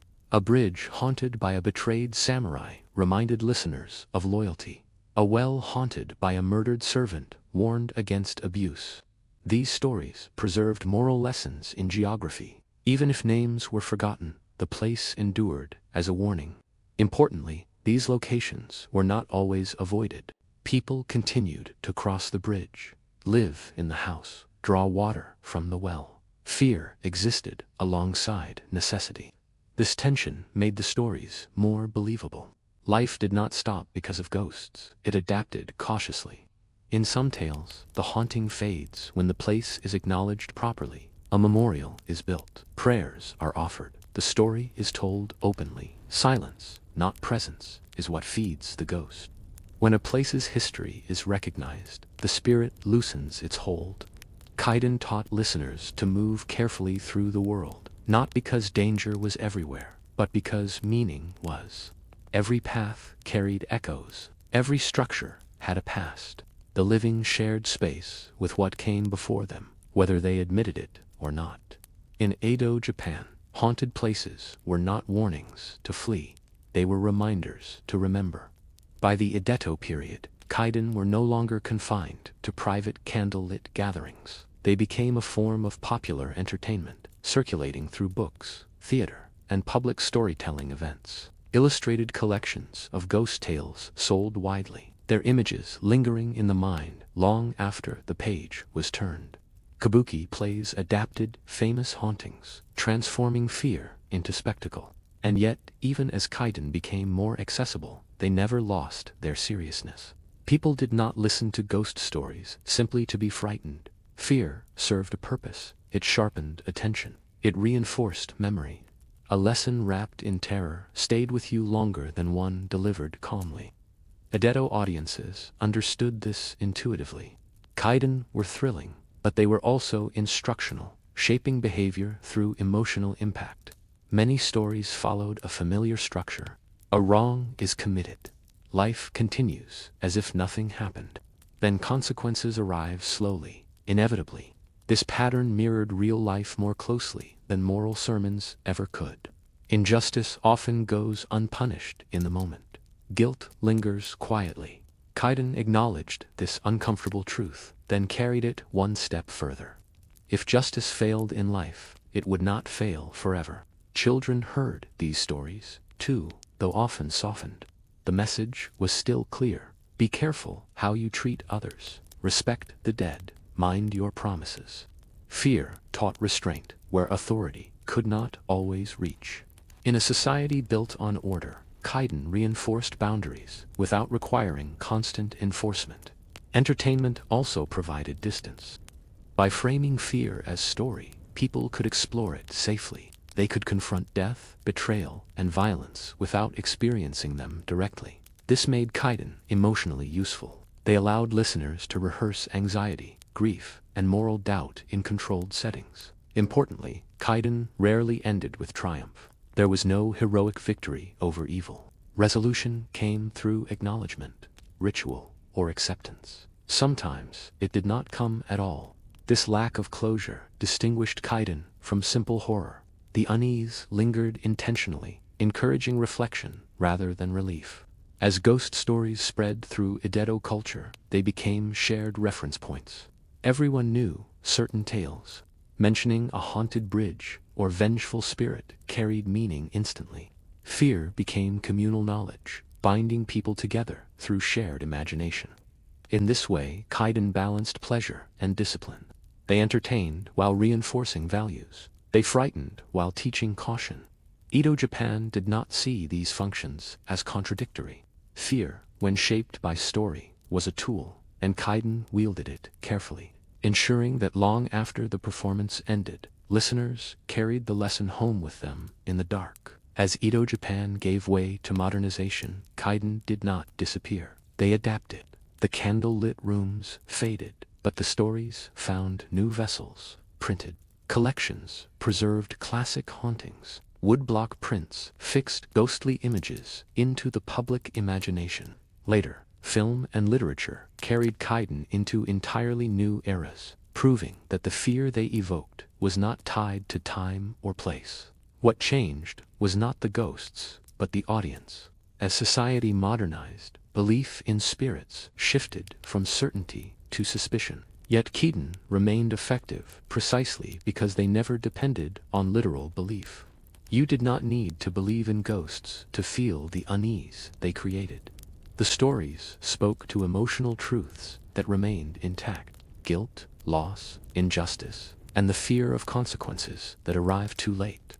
Modern Japanese horror inherited kaiden's structure, almost intact. Vengeful spirits still return because of unresolved wrongs. Women wronged by society still haunt the living. Places still remember what happened there.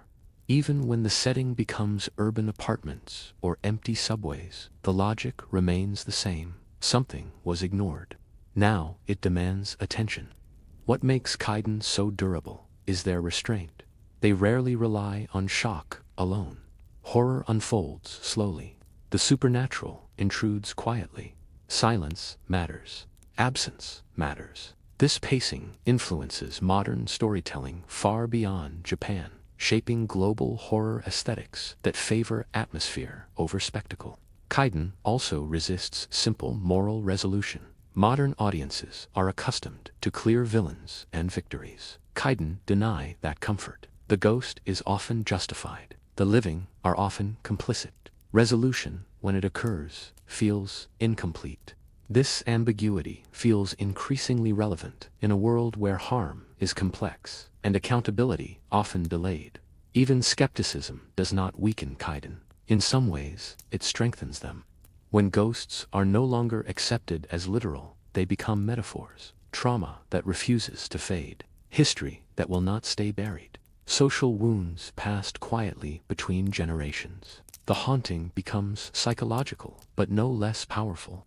Japanese culture continues to revisit kaiden because they offer a language for discussing what is difficult to confront directly. Modern horror, literature, and art still return to these themes, reshaping them for new anxieties while preserving their emotional core. The candle may be gone, the room may be bright, but the fear remains. Kaiden survived Edo Japan because they were never about darkness alone. They were about what happens when people believe the past is finished, and discover instead that it has been waiting patiently for the lights to go out. Kaiden endure because they refuse to let the living forget. At their core, these stories insist that actions matter beyond their immediate moment. They reject the idea that time alone heals injustice. In Edo Japan, this belief shaped how people understood responsibility, memory, and fear. And it continues to resonate because those concerns have never disappeared. The ghosts of kaiden are not invaders from another world. They are consequences. They return because something was denied recognition while it could still be addressed. An apology never offered, a cruelty dismissed, a promise broken and rationalized away. Kaiden suggests that ignoring harm does not erase it, it transforms it. What makes these stories powerful is their refusal to comfort. There is no final authority that restores order effortlessly. Priests struggle, rituals fail. Sometimes the haunting simply fades, not because justice was achieved, but because enough acknowledgement finally occurred. Closure when it arrives, is fragile and incomplete. That uncertainty feels honest. Kaiden also invert the usual relationship between fear and power. The living often hold social authority. The dead hold moral authority. A samurai may command obedience in life, but in death he may be judged by the very people he once controlled. A woman silenced in life may speak most loudly after death. These reversals allow Kaiden to challenge hierarchy without confronting it directly. Importantly, Kaiden do not encourage paranoia. They do not claim danger lurks everywhere. Instead, they teach attentiveness. Pay attention to how you treat others. Pay attention to places, promises, and silence. Harm does not need to be dramatic to be lasting. Small acts left unresolved can echo far longer than expected. In Edo, Japan, these stories functioned as quiet, ethical reminders woven into entertainment. They shaped behavior without preaching. Fear did the work that instruction could not. By lingering in the mind, Kaiden guided people long after the story ended. Today, Kaiden remained relevant because they address the same human tendencies: avoidance, rationalization, forgetting. They ask uncomfortable questions without offering easy answers. What do we owe those we wrong? What happens when we move on too quickly? What voices are we ignoring because acknowledging them would require change? The dead and Kaiden still speak because the living still listen, not for proof of ghosts, but for recognition of responsibility. These stories survive not as relics of superstition, but as reminders that some things do not disappear simply because we stop looking at them. When the lights go out, they are still there, waiting to be acknowledged.